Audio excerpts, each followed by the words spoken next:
സർക്കാരിനെ സംബന്ധിച്ചിടത്തോളം ഈ പദ്ധതി നടപ്പാക്കുന്നതിൽ താല്പര്യമില്ലാത്ത തരത്തിലേക്കാണ് ഇപ്പോൾ സർക്കാരിൻ്റെ പല പ്രവണതയും കാണുന്നത്. ഞങ്ങളെ സംബന്ധിച്ചിടത്തോളം 400 കോടി രൂപയോളം ഈ പദ്ധതിയിൽ ചികിത്സ കൊടുത്ത വകയിൽ കുടിശ്ശികയായി സർക്കാരിൽ നിന്ന് ലഭിക്കാനുണ്ട്.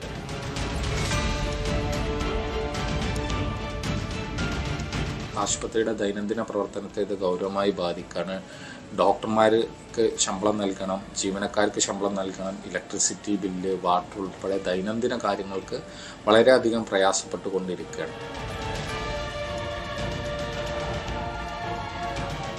അർഹതപ്പെട്ടവരുടെ കൈകളിലേക്ക് മാത്രം കാരുണ്യ കാർഡ് എത്തിക്കുകയും ഇതിൻ്റെ റേറ്റ് കാലോചിതമായി പരിഷ്കരിക്കുക, ഇത് രണ്ടും ഗവൺമെൻറ്റിൻ്റെ ഭാഗത്തു നിന്ന് അടിയന്തരമായി ചെയ്തു കഴിഞ്ഞാൽ മാത്രമേ ഈ പദ്ധതി വളരെ കുറ്റമറ്റ രീതിയിൽ കൊണ്ടുപോകാൻ സാധിക്കുകയുള്ളൂ.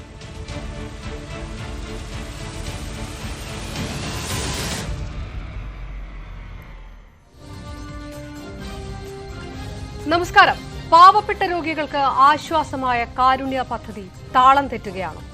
സ്വകാര്യ ആശുപത്രികൾക്ക് സർക്കാർ കുടിശ്ശികയായി നൽകാനുള്ളത് 400 കോടിയോളം രൂപ. കൊടുക്കാനുള്ളത് പദ്ധതിയുടെ ഭാഗമായ 400-ലേറെ സ്വകാര്യ ആശുപത്രികൾക്ക്. കുടിശ്ശിക കിട്ടാതെ 150-ലധികം ആശുപത്രികൾ ഇതിനോടകം പദ്ധതിയിൽ നിന്ന് പിന്മാറിക്കഴിഞ്ഞിരിക്കുന്നു. ഇനിയും കുടിശ്ശിക ലഭിച്ചില്ലെങ്കിൽ ഈ മാർച്ച് മാസത്തോടെ ബാക്കിയുള്ള സ്വകാര്യ ആശുപത്രികളും പദ്ധതിയിൽ നിന്ന് പിന്മാറിയേക്കും. 1-2മല്ല, പദ്ധതിയെ ഉറ്റുനോക്കുന്നത് സംസ്ഥാനത്തെ ദരിദ്രരും ദുർബലരുമായ കുടുംബങ്ങളിലെ ഏകദേശം 64 ലക്ഷത്തോളം ഗുണഭോക്താക്കളാണെന്നാണ് സർക്കാരിന്റെ തന്നെ കണക്കുകൾ. കേന്ദ്ര സഹായം കിട്ടാതായെന്നും ഗുണഭോക്താക്കളുടെ എണ്ണത്തിൽ കൂടുതലുണ്ടായി എന്നുള്ള സംസ്ഥാന സർക്കാർ വാദത്തിൽ കഴമ്പുണ്ടോ? കാരുണ്യത്തെ നിഷ്കരണം കൈവിടുന്നതാരാണ്? പരിശോധിക്കുന്നു പ്രൈം ഡിബേറ്റ്. സ്വാഗതം.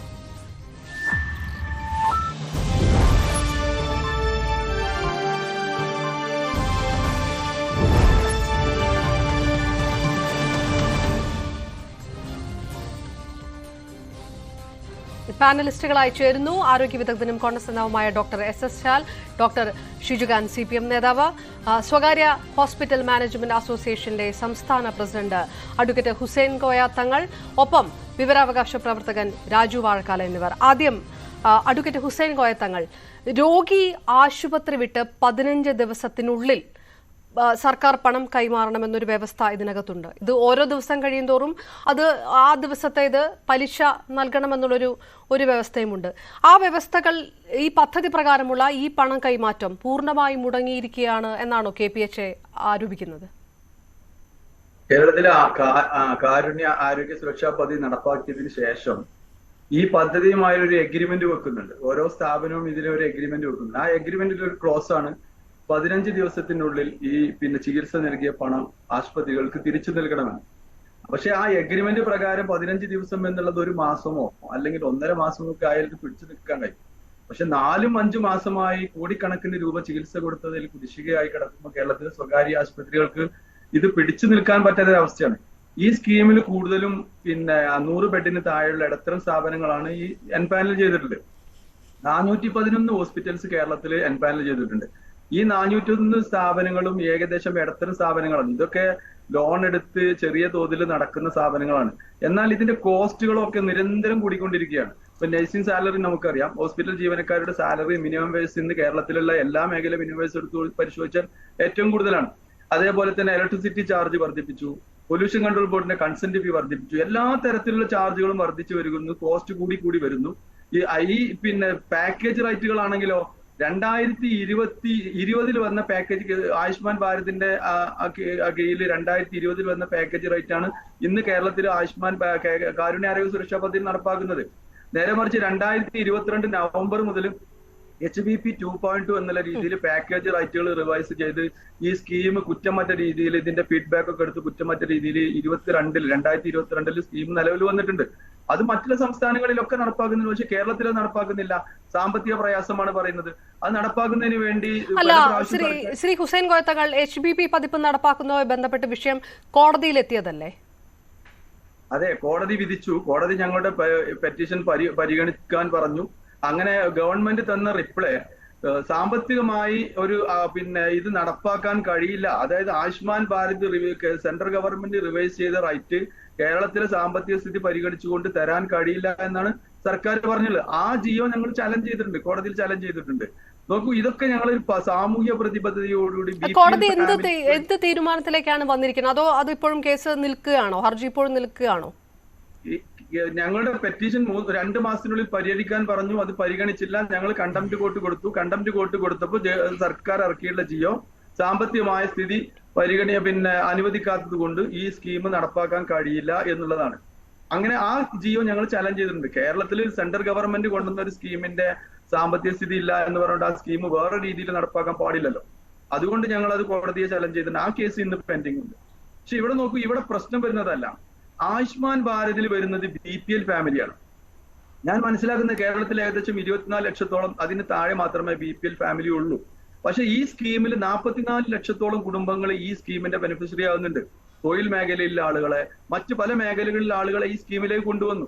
ആയുഷ്മാൻ ഭാരത് സ്കീം കാരുണ്യാരോഗ്യ സുരക്ഷാ പദ്ധതി എന്നുള്ള രീതിയിൽ നടപ്പാക്കുമ്പോൾ സംസ്ഥാന സർക്കാർ ചെയ്തത്, സംസ്ഥാന സർക്കാരിന്റെ മറ്റുള്ള സ്കീമുകളൊക്കെ ചിസ് പ്ലസ് പോലുള്ള മറ്റുള്ള സ്കീമുകളൊക്കെ ഇതിലേക്ക് ക്ലബ്ബ് ചെയ്ത് കൊണ്ടുവന്ന് ഇതിലേക്ക് വലിയ തരത്തിലുള്ള ഒരു ബെനിഫിഷ്യറീസിനെ ഉണ്ടാവുകയാണ് ചെയ്തത്. അതുകൊണ്ടാണ് ഈ സ്കീം വയബിളായി നടപ്പാക്കാൻ കഴിയുന്നത്. അതിന്റെ ഫണ്ട് അലോക്കേഷൻ കൂടി സംസ്ഥാന സർക്കാർ കാണേണ്ടിയിരുന്നു. കേന്ദ്ര ഗവൺമെന്റിനെ സംബന്ധിച്ചിടത്തോളം ആയുഷ്മാൻ ഭാരതിലെ BPL ഫാമിലിക്ക് വേണ്ടിയുള്ള ഫണ്ട് മാത്രമേ, അതിന്റെ 60% മാത്രമേ കേന്ദ്ര ഗവൺമെന്റ് തരുന്നുള്ളൂ. മറ്റ് 40% ഇതിലേക്ക് തികയാതെ വരികയാണ്. കാരണം മറ്റുള്ള എല്ലാ മേഖലയിലുള്ള ബെനിഫിഷ്യറീസിനെയും ഇതിലേക്ക് കൊണ്ടുവന്ന് ഒരു വലിയ തോതിൽ 20 ലക്ഷത്തോളം കുടുംബങ്ങളെ ഇതിലേക്ക് ആഡ് ചെയ്തു.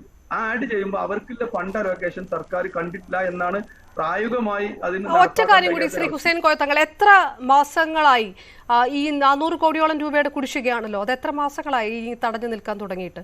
ഇത് ഇത്രയും രൂക്ഷമായിട്ട് എത്ര മാസങ്ങളായി? ഏകദേശം 4-5 മാസങ്ങളായിട്ട് ഒരു ക്യാഷും കിട്ടുന്നില്ല. പിന്നെ അതുമല്ല, സർക്കാർ ഈ ഓരോ സ്ഥാപനങ്ങൾക്കും അനുവദിക്കുന്നത് 5 മാസം മുമ്പ് പെൻഡിംഗ് ആയി കിടക്കുന്ന ക്യാഷ് അവിടെ വെച്ചുകൊണ്ട് 2-3 മാസം അതിന് മുമ്പുള്ള ക്യാഷുകൾ വിഡ്രോ കൊടുക്കുകയാണ് ചെയ്യുന്നത്.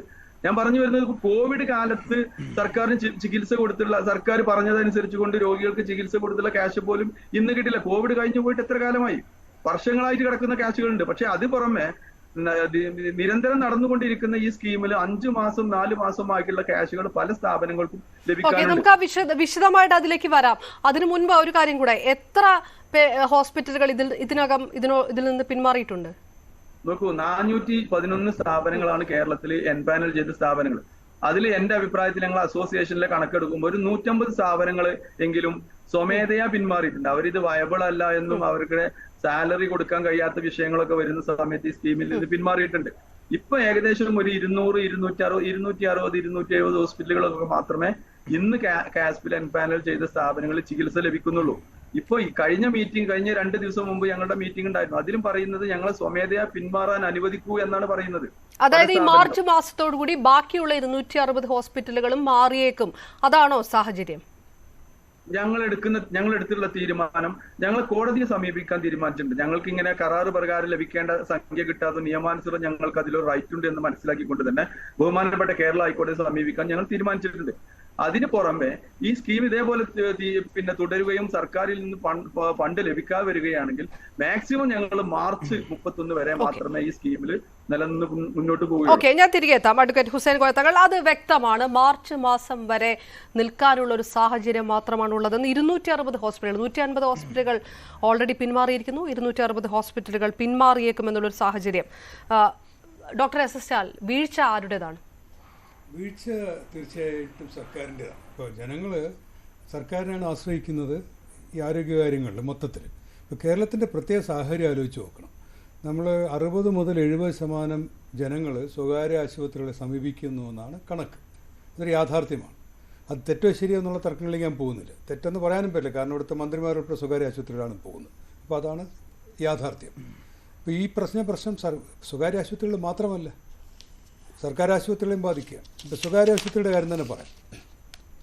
ഇത് ഒരു സർക്കാരിൻ്റെ പറ്റി അവലോകനം ചെയ്ത് നോക്കുകയാണെങ്കിൽ ഈ പദ്ധതിയുടെ കാര്യത്തിൽ ആസൂത്രണത്തിൻ്റെയും നടത്തിപ്പിൻ്റെയും പൂർണ്ണമായ പരാജയമാണ്. ഇപ്പോൾ നമ്മളൊരു സർക്കാർ എന്തിനാണ്? സർക്കാർ സംവിധാനം എന്ന് പറയുന്നത് ജനങ്ങൾക്ക് വേണ്ടിയിട്ട് ഈ കാര്യങ്ങൾ നടത്തിക്കാനായിട്ടാണ്. ഇപ്പോൾ ഇപ്പോൾ ആസൂത്രണം ഇല്ലാത്തതുകൊണ്ടാണ് ഈ കടം കയറുന്നത്. ഇംപ്ലിമെൻറ്റേഷൻ്റെ പരാജയമാണ് പൈസ കൊടുക്കാൻ പറ്റാത്തതും വീണ്ടും വഷളായിക്കൊണ്ടിരിക്കുന്നത്. ഇത് സമ്പൂർണ്ണമായ പരാജയമാണ്. ഇത് നമ്മൾ യുദ്ധസ്ഥലത്ത് പോലും രോഗി പ്രധാനമാണ്, അസുഖം വരുന്നതിന് ചികിത്സിക്കുക എന്നുള്ളതാണ്. അത് ഇപ്പോൾ നമ്മളൊരു സർക്കാരുണ്ടായിട്ട് സാധാരണക്കാരന് ചികിത്സ നിഷേധിക്കപ്പെടുക എന്ന് പറഞ്ഞാൽ വളരെ കഷ്ടമാണ്. സർക്കാർ ആശുപത്രികളിലും വലിയ പ്രശ്നമാണ്. അവിടെയും ഇന്നത്തെ പല ചർച്ചകളും കാണുന്നുണ്ടായിരിക്കും. അവിടെയും മരുന്നുകളുമില്ല, ഉപകരണങ്ങളില്ല, ആവശ്യം ഡോക്ടർമാരും നഴ്സും ഇല്ലാത്ത സർക്കാർ ആശുപത്രികളുണ്ട്. ധർമാശുപത്രി എന്നൊക്കെയാണ് പേര്. ഞാൻ പഠിച്ച തിരുവനന്തപുരം മെഡിക്കൽ കോളേജിലാണ്. അവിടെ പോലും വലിയ പ്രശ്നങ്ങളാണ്. തിരുവനന്തപുരം ജനറൽ ആശുപത്രി വലിയ 100-ലധികം വർഷം പഴക്കമുള്ള ആശുപത്രിയാണ്. അവിടെ പാരസെറ്റമോൾ മാത്രമുള്ള അവസ്ഥയൊക്കെ എത്തിയിരിക്കുകയാണ്. അപ്പോൾ ഇത് ഈ ഗവൺമെൻറ് ആരോഗ്യരംഗത്ത് അവരുടെ ഭാഗത്തുനിന്നുണ്ടാകുന്ന പൂർണ്ണമായ കെടുകാര്യസ്ഥയാണ് ഇത് വെളിവാക്കുന്നത്. ഇതിനകത്ത് വിശദമായിട്ട് പറയുകയാണെങ്കിൽ ഈ ആരോഗ്യവകുപ്പ് കേരളത്തിലെ ഏറ്റവും വലിയ രണ്ടാമത്തെ വകുപ്പാണ്. 50,000-ൽ പരം സ്റ്റാഫുള്ളൊരു വകുപ്പാണ്. ഇത് തനിയെ ഓടിക്കൊണ്ട ഡിപ്പാർട്ട്മെൻറ്റാണ്. കഴിഞ്ഞ കുറേ വർഷങ്ങളായിട്ട് ഈ മന്ത്രിമാരുടെ ഒൻമാൻ ഷോയ്ക്ക്, അത് വിഷമമുണ്ട് പറയേണ്ടി വരുന്നതിൽ, മന്ത്രിമാരുടെ ഒൻമാൻ ഷോയ്ക്ക് വേണ്ടിയിട്ട് ഈ വകുപ്പിനെ ഉപയോഗിച്ച് കഴിഞ്ഞപ്പോൾ ഈ ആരോഗ്യവകുപ്പ് പൂർണ്ണമായിട്ട് നിശ്ചലമായിപ്പോയി. എത്ര പേർക്കറിയാം ആരോഗ്യവകുപ്പ് ഡയറക്ടറുടെ പേര്? പണ്ട് ആരോഗ്യവകുപ്പ് ഡയറക്ടർമാരാണ് ഈ സ്ഥാപനം നടത്തിക്കൊണ്ടിരുന്നത്. അവരുടെ വലിയ ടീം, അഡീഷണൽ ഡയറക്ടർമാർ, ജില്ലാ മെഡിക്കൽ ഓഫീസർമാർ. നമ്മൾ ഓരോരുത്തരും താമസിക്കുന്ന ഓരോ പ്രദേശത്തും നമുക്ക് വേണ്ടിയിട്ട് 5000 ജനസംഖ്യയ്ക്ക് 2 ആരോഗ്യ പ്രവർത്തകരുണ്ട്. അത്ര വിശാലമാണ് കേരളത്തിലെ. ഇന്ത്യ പാറ്റേണാണ്, കേരളത്തിലെ പ്രത്യേകതകളുണ്ട്.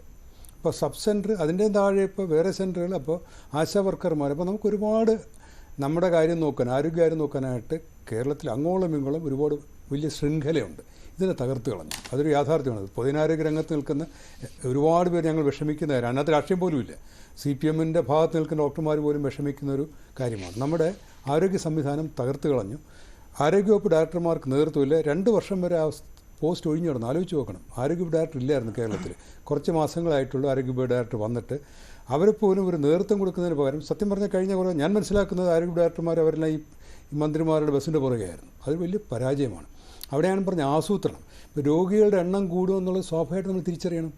ഇപ്പോൾ കോവിഡ് വന്നിട്ട് സാമ്പത്തികമായിട്ട് തകരാത്ത കുടുംബങ്ങൾ കുറവാണ്. വളരെ കോടീശ്വരന്മാരൊക്കെ കാണും. ബാക്കി എല്ലായിടത്തും സാമ്പത്തിക ബുദ്ധിമുട്ടിൻ്റെ പ്രതിഫലനമുണ്ട്. അപ്പോൾ എല്ലാവരും ബുദ്ധിമുട്ടുമ്പോൾ സാധാരണഗതിയിൽ പാവപ്പെട്ടവർ ഏറ്റവും വില കുറഞ്ഞ ചികിത്സയ്ക്ക് പോകും, ചിലവ് കുറഞ്ഞ ചികിത്സയ്ക്ക് പോകും. അങ്ങനെയാണ് സർക്കാർ ആശുപത്രികളിൽ ഒരു തിരക്കിൻ്റെ കാരണം. അത് സർക്കാർ നേരത്തെ കാണേണ്ടിയിരുന്നതാണ്. ഇതുകൂടാതെ കോവിഡിന് ശേഷമുള്ള ആരോഗ്യ പ്രശ്നങ്ങൾ, യഥാർത്ഥത്തിൽ ആരോഗ്യ പ്രശ്നങ്ങൾ കാണും. നമുക്കതിനകത്തൊരു ഗവേഷണമൊന്നും കേരളത്തിൽ നടന്നിട്ടില്ല. കാരണം ഡേറ്റ മുഴുവൻ സർക്കാർ പൂട്ടി വെച്ചിരിക്കുകയാണ്. ആ ഗവൺമെൻറ്റും ഡേറ്റ അനലൈസ് ചെയ്യുന്നില്ല, സ്വകാര്യ ഏജൻസികളെയോ ഗവേഷണ ഏജൻസികളോ സംഭവിച്ചിട്ടില്ല. പക്ഷേ സ്വാഭാവികമായിട്ട് നമ്മൾ മനസ്സിലാക്കേണ്ട ചിലപ്പോൾ കൂടുതൽ പ്രശ്നങ്ങൾ കാണും. പിന്നെ ജനങ്ങൾക്ക് ചെറിയൊരു പ്രശ്നം വന്നാലും ഭയമുണ്ട്. സാധാരണക്കാരൻ എവിടെ പോകും? അപ്പോൾ അവർ ഓടി ആശുപത്രികളിലേക്ക് പോകും. അപ്പോൾ അതാണ് ഞാൻ പറഞ്ഞത്, പദ്ധതിയുടെ ഒരു ആസൂത്രണത്തിൽ പിഴവുണ്ട്. പിന്നെ കെടുകാര്യസ്ഥതയുടെ അങ്ങേയറ്റമാണ്. 1000 കോടിയാണ് രണ്ടിടത്തും കൂടെ ആയിട്ട്. ഇന്ന് ആലോചിച്ച് നോക്കണം. കാരുണ്യ ആരോഗ്യ സുരക്ഷാ പദ്ധതി എന്നാണ് പേര്. ഇതിനകത്ത് കാരുണ്യമില്ല, ആരോഗ്യമില്ല, സുരക്ഷയില്ല. ഇപ്പോൾ പദ്ധതിയില്ലാത്ത അവസ്ഥയാണ്. ആ പദ്ധതി ഇങ്ങനെ തീരാൻ പോവുകയാണ്.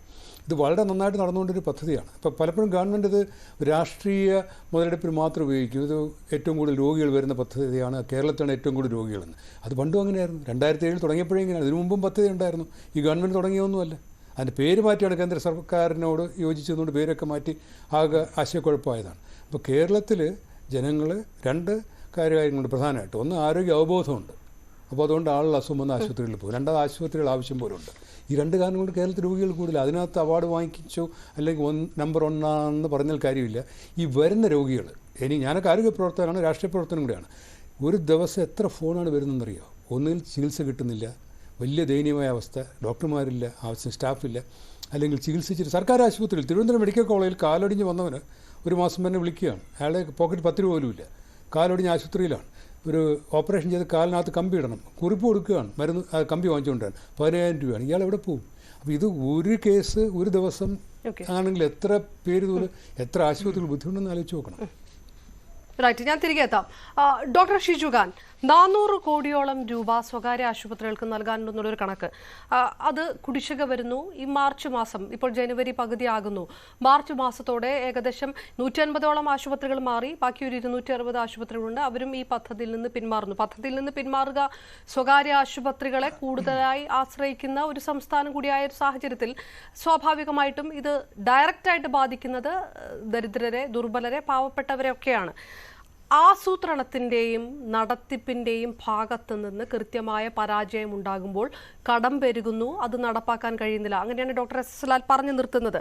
അങ്ങനെ ഒരു വലിയ പരാജയത്തിലേക്ക് ഇങ്ങനൊരു പദ്ധതി കൂപ്പുകുത്തിയതിൻ്റെ ഉത്തരവാദിത്തം സംസ്ഥാന സർക്കാരിനല്ലാതെ, ആരോഗ്യ വകുപ്പിനല്ലാതെ പിന്നെ മറ്റാർക്കായിരിക്കും?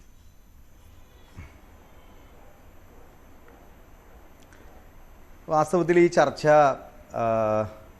ഡോക്ടർ ലാലിനെ നിങ്ങൾ ആരോഗ്യ പ്രവർത്തകനെന്നും കോൺഗ്രസിൻ്റെ വക്താവുമെന്നും ഇവിടെ വിശേഷിപ്പിക്കുകയുണ്ടായി. ഞാനും ബഹുമാനിക്കുന്ന വ്യക്തിത്വമാണ് ഡോക്ടർ ലാൽ.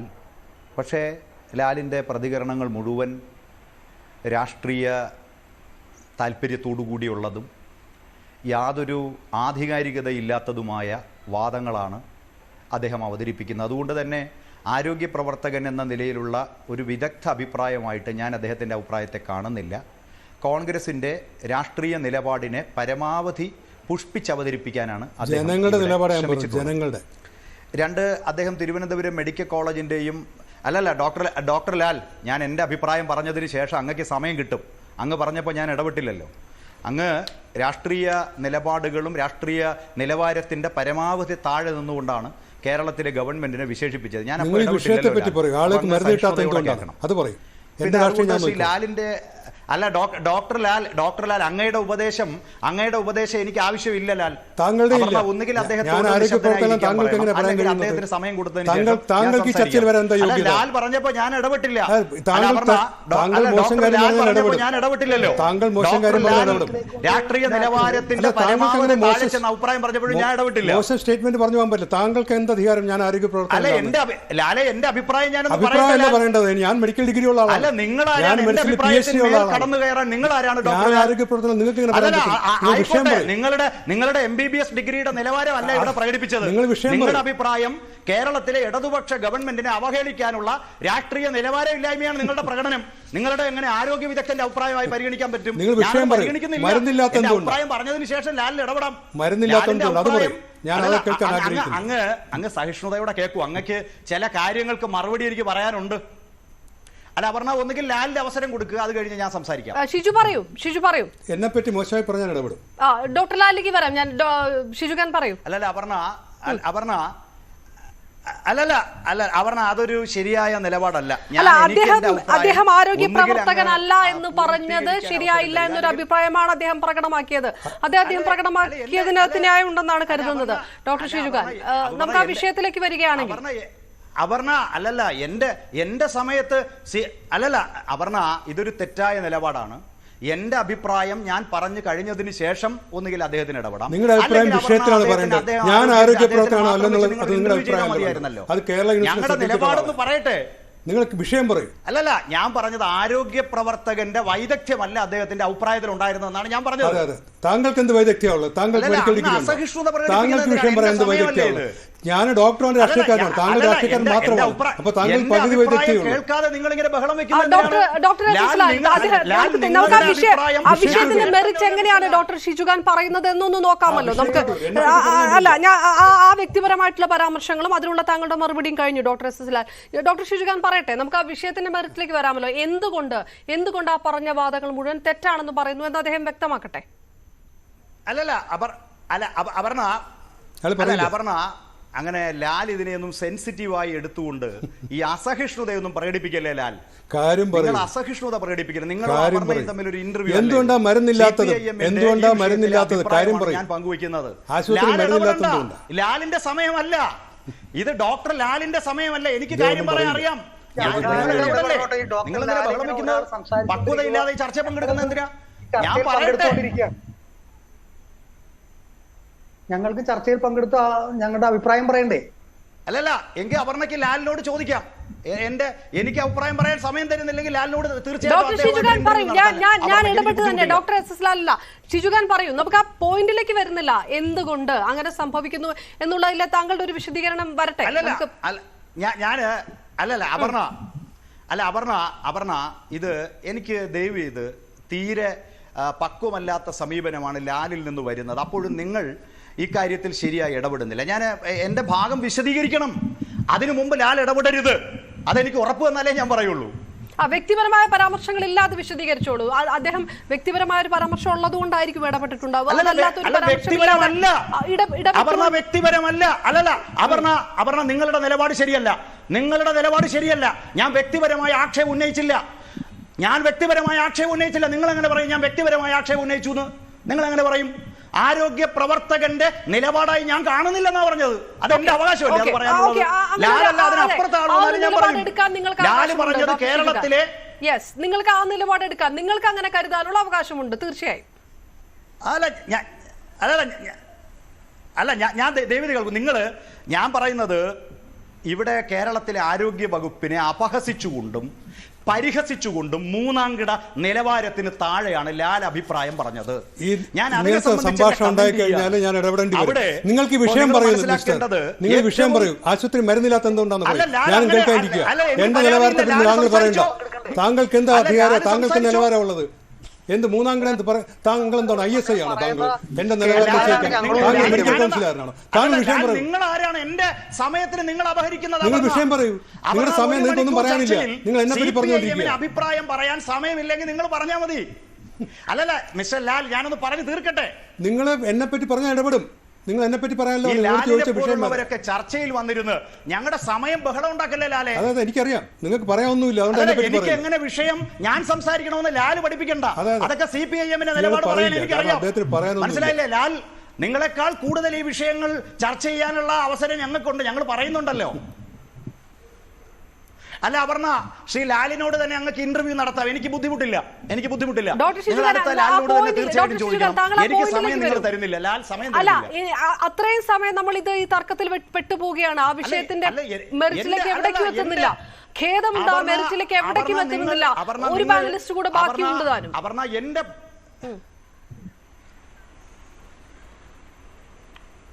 അല്ല പറഞ്ഞ എന്റെ പോയിന്റ് എങ്ങനെയാണ് ഞാൻ പറയേണ്ടതെന്ന് അപർണയോ ലാലോ അല്ല തീരുമാനിക്കുന്നത്. ഞാൻ ഈ ചർച്ചയിൽ പങ്കെടുത്ത 5ാം വട്ടവും ലാൽ ഇടപെട്ട് തടസ്സപ്പെടുത്തുന്നു. അപർണ നിസ്സഹായായി നിൽക്കുകയും ചെയ്യുന്നു. തീർച്ചയായിട്ടും അങ്ങക്ക് മറ്റൊരാളോട് ചോദിക്കാം. എനിക്ക് സമയം തരാത്ത പക്ഷേ എനിക്ക് അഭിപ്രായം പറയാൻ കഴിയില്ല. ഷിജുഖാൻ പറയൂ. ഡോക്ടർ അദ്ദേഹം ഒന്ന് പറഞ്ഞ് പൂർത്തീകരിക്കട്ടെ. എന്താണ് പറയുന്നത്? ഡോക്ടർ ഷിജുഖാൻ പറയൂ. വിഷയം പറയാൻ പറയൂ. ലാലിനോടൊന്നും മിണ്ടാണ്ടിരിക്കാൻ പറയൂ അപർണ. ഞങ്ങൾ ചർച്ചയിൽ അല്ലല്ല, ഇങ്ങനെയുള്ള അസഹിഷ്ണുക്കളുമായി ചർച്ച ചെയ്യുക അസാധ്യമാണ്. അസഹിഷ്ണുക്കളുമായി ചർച്ച ചെയ്യുക അസാധ്യമാണ്. ചോദ്യം ചോദിച്ചത് ഞാനാണ് ഡോക്ടർ ഷിജുഖാൻ. ചോദ്യം ചോദിച്ചത് ഞാനാണ്. സ്വകാര്യ ഹോസ്പിറ്റൽ മാനേജ്മെന്റ് അസോസിയേഷൻ ഉന്നയിച്ചിരിക്കുന്ന ആരോപണങ്ങളുമായി അതിന്റെ പ്രസിഡന്റ് ഇവിടെയുണ്ട്. ചോദ്യം ചോദിച്ചത് ഞാനാണ്. സ്വകാര്യ പ്രൈവറ്റ് ഹോസ്പിറ്റൽ മാനേജ്മെന്റ് അസോസിയേഷൻ ഇവിടെയുണ്ട്. അവരുന്നയിക്കുന്ന ആരോപണങ്ങളുണ്ട്. മാറാൻ പോകുന്ന ആശുപത്രികളുണ്ട്. അത് ബാധിക്കുന്ന ഒരുപാട് ജനങ്ങളുണ്ട്. അത് ആരുടെ ഭാഗമാണെന്ന് ചോദിക്കുമ്പോൾ താങ്കളുടെ ഒരു രാഷ്ട്രീയ ധാർമ്മികത അനുസരിച്ച് താങ്കൾക്ക് അതിന് ഉത്തരം പറയണമല്ലോ. അല്ല, എന്റെ രാഷ്ട്രീയ ധാർമ്മിക അനുസരിച്ച് ഞാൻ മറുപടി പറയുമ്പോഴല്ലേ ലാൽ ചാടി വീഴുന്നത്? നിങ്ങൾ അത് കാണുന്നില്ലേ? ഞാൻ എന്റെ മറുപടി പറയട്ടെ. ലാലിനെ ഭയന്ന് എനിക്ക് അഭിപ്രായം പറയാതിരിക്കാൻ കഴിയില്ലല്ലോ. ഞാൻ പറയുമ്പോൾ ലാൽ നിശബ്ദനായിരിക്കുമെന്ന് നിങ്ങൾ അദ്ദേഹം ഒന്നും പറയില്ല. അദ്ദേഹം ഒന്നും പറയുന്നില്ല. താങ്കൾ മറുപടി പറയൂ. ഞാൻ ഇടപെട്ടോളാം. അദ്ദേഹം ഒന്നും പറയില്ല. അല്ലല്ല, ഞാൻ പറയട്ടെ. എനിക്ക് അല്ലല്ല ഇങ്ങനെ അസഹിഷ്ണുത പ്രകടിപ്പിക്കുന്നവരുമായി ചർച്ചയിൽ പങ്കെടുക്കുക വളരെ ബുദ്ധിമുട്ടാണ്.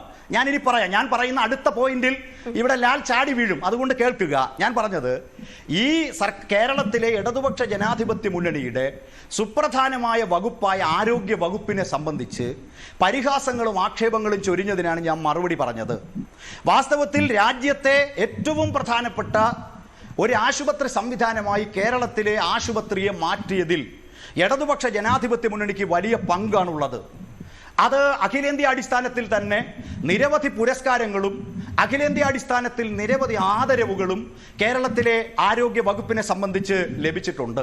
അതുകൊണ്ട് മാധ്യമങ്ങൾ മുഖാന്തിരം ആരോഗ്യ വകുപ്പിനെ ആക്ഷേപിക്കുന്നതിനോട് എനിക്ക് യോജിപ്പില്ല. ഇനി പോയിന്റിലേക്ക് വരാം. ഇവിടെ കാരുണ്യ ആരോഗ്യ സുരക്ഷാ പദ്ധതി അഥവാ കാസ്പ് മനസ്സിലാക്കേണ്ടത് നിങ്ങൾ കണക്കെടുത്തിട്ടുണ്ടോ എന്ന് എനിക്കറിയില്ല.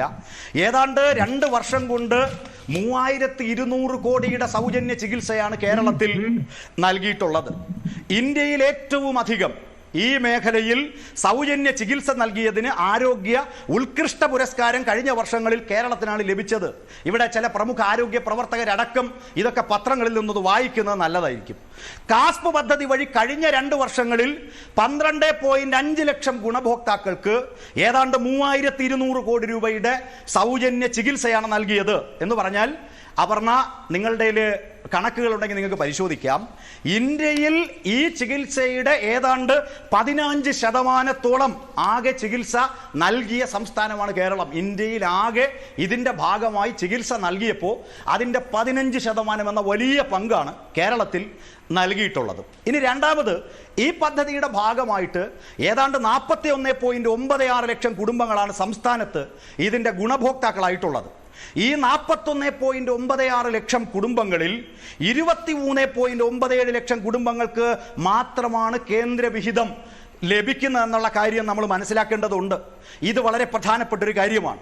അതോടൊപ്പം കേന്ദ്രവിഹിതം 75% നിന്ന് 60% കുറച്ചതും സംസ്ഥാനത്ത് പരിരക്ഷ ലഭിക്കുന്ന വിഭാഗങ്ങളുടെ വർധനവ് എന്നിവ സംസ്ഥാനത്തിന് സ്വാഭാവികമായും പ്രയാസമായി വരുന്നൊരു സാഹചര്യമുണ്ട്. രണ്ടാമത്തേത് കാരുണ്യ ബെനവലന്റ് ഫണ്ടിനെ കുറിച്ച് ഞാൻ പറയാം. കാരുണ്യ ബെനവലന്റ് ഫണ്ട് എന്ന് പറയുന്നത്, ഇവിടെ ചില ആശുപത്രികളിലെ അധികൃതർ 200 പേർ പിന്മാറി, 250 പേർ പിന്മാറി എന്നൊക്കെ പറഞ്ഞു. അപർണ അതിനെയൊക്കെ എൻഡോസ് ചെയ്ത് കൊടുക്കുകയും ചെയ്തു. പിന്മാറി എന്ത് തെളിവിന്റെ അടിസ്ഥാനത്തിലാണ് 200ഉം 250ഉം 150ഉം പേർ പിന്മാറി എന്ന് പറയുന്നത്? അങ്ങനെ ആരെങ്കിലും വന്നിരുന്ന് ഞങ്ങൾ 250 പേർ പിന്മാറി എന്ന് പറഞ്ഞാൽ യാതൊരു ആധികാരികതയും ഇല്ലാതെ നിങ്ങളെപ്പോലെ റാങ്കർ എൻഡോസ് ചെയ്യാൻ പാടില്ല. ഞാൻ പറഞ്ഞത് എംപാനൽ ചെയ്തിട്ടുള്ള ആശുപത്രികളിൽ നിന്ന് കാരുണ്യ ബെനഫലന്റ് ഫണ്ട് മുഖേന്ദ്രം ചികിത്സാ സഹായം ലഭ്യമാണ്. ഇത് നിർത്തലാക്കിയെന്ന പ്രചരണം അടിസ്ഥാനരഹിതമാണ്. അതായത് കാസ്റ്റ് പദ്ധതിയിൽ ഉൾപ്പെടാത്തതും നമ്മൾ പറഞ്ഞു വരുന്നത് നിർത്തലാക്കി എന്നുള്ളൊരു പ്രചാരണമല്ലല്ലോ, പിന്മാറാൻ പോകുന്നു എന്നല്ലേ പറഞ്ഞിരിക്കുന്നത്. ഞാൻ പറഞ്ഞത് വ്യാപകമായി നിർത്തലാക്കുന്നു എന്ന പ്രചരണം മാധ്യമങ്ങൾ പലരും നടത്തി. അതോടൊപ്പം ഈ ചർച്ചയിൽ പങ്കെടുക്കുന്നവർ തന്നെ ഞങ്ങൾ 250 പേർ പിന്മാറി എന്ന് പറഞ്ഞു. ഞാൻ ഉറപ്പിച്ചു പറയാം, വാസ്തവത്തിൽ APL BPL വിഭാഗത്തിൽപ്പെട്ട 3 ലക്ഷത്തിൽ താഴെ വരുമാനമുള്ള ആളുകളുടെ ഈ ചികിത്സയുമായി ബന്ധപ്പെട്ട് ധനവകുപ്പിന്റെ പ്രത്യേക അനുമതിയോടുകൂടി ഈ ഫണ്ട് നീട്ടിയിട്ടുണ്ട് ഗവൺമെന്റ്. അതോടൊപ്പം ഷിജു, KPHA അതായത് Kerala private hospital management association നേരിട്ട് അസോസിയേഷന്റെ സംസ്ഥാന പ്രസിഡന്റാണ് പറയുന്നത് അസോസിയേഷനകത്തുള്ള 150ഓളം ആശുപത്രികൾ പിന്മാറി എന്ന് പറയുന്നത് അത് നമ്മൾ ആധികാരികമായി കണക്കാക്കേണ്ടതില്ല എന്നാണോ? ഇല്ല പറഞ്ഞ അങ്ങനെ അതൊന്നും നമുക്കിപ്പോൾ നിങ്ങൾ മനസ്സിലാക്കേണ്ടത്, ഇങ്ങനെ ഒരാൾ വന്നിരുന്നുകൊണ്ട് 250 പിന്മാറി എന്ന് പറഞ്ഞാൽ നിങ്ങളെപ്പോലൊരു ജേർണലിസ്റ്റ് അത് ഓൺ ചെയ്യരുത്. ഞാൻ എൻ്റെ റിക്വസ്റ്റ് ഞാൻ പറയാം. അതായത് സർക്കാർ വിവിധങ്ങളായ ഘട്ടങ്ങളിൽ പണം അനുവദിച്ചിട്ടുണ്ട്. ഇത്തരം സ്ഥാപനങ്ങൾക്ക് ആവശ്യമായിട്ടുള്ള പണം അനുവദിച്ചിട്ടുണ്ട്. അല്ല, അങ്ങനെയാണെങ്കിൽ ഒറ്റ സെക്കൻഡ് ഷിജു, അതൊന്ന് ക്ലാരിഫൈ ചെയ്യണം. കാരണം 150 ഹോസ്പിറ്റലുകൾ പിന്മാറി എന്നുള്ളത് സാധാരണക്കാരെ സംബന്ധിച്ചിടത്തോളം വലിയ ഞെട്ടലുണ്ടാക്കുന്ന ഒരു കാര്യമാണ്. അതിന് ആധികാരികത ഉണ്ടോ ഇല്ലയോ എന്ന് നമുക്കൊന്ന് ഉറപ്പുവരുത്തണമല്ലോ. ക്ലാരിറ്റി വരുത്താം.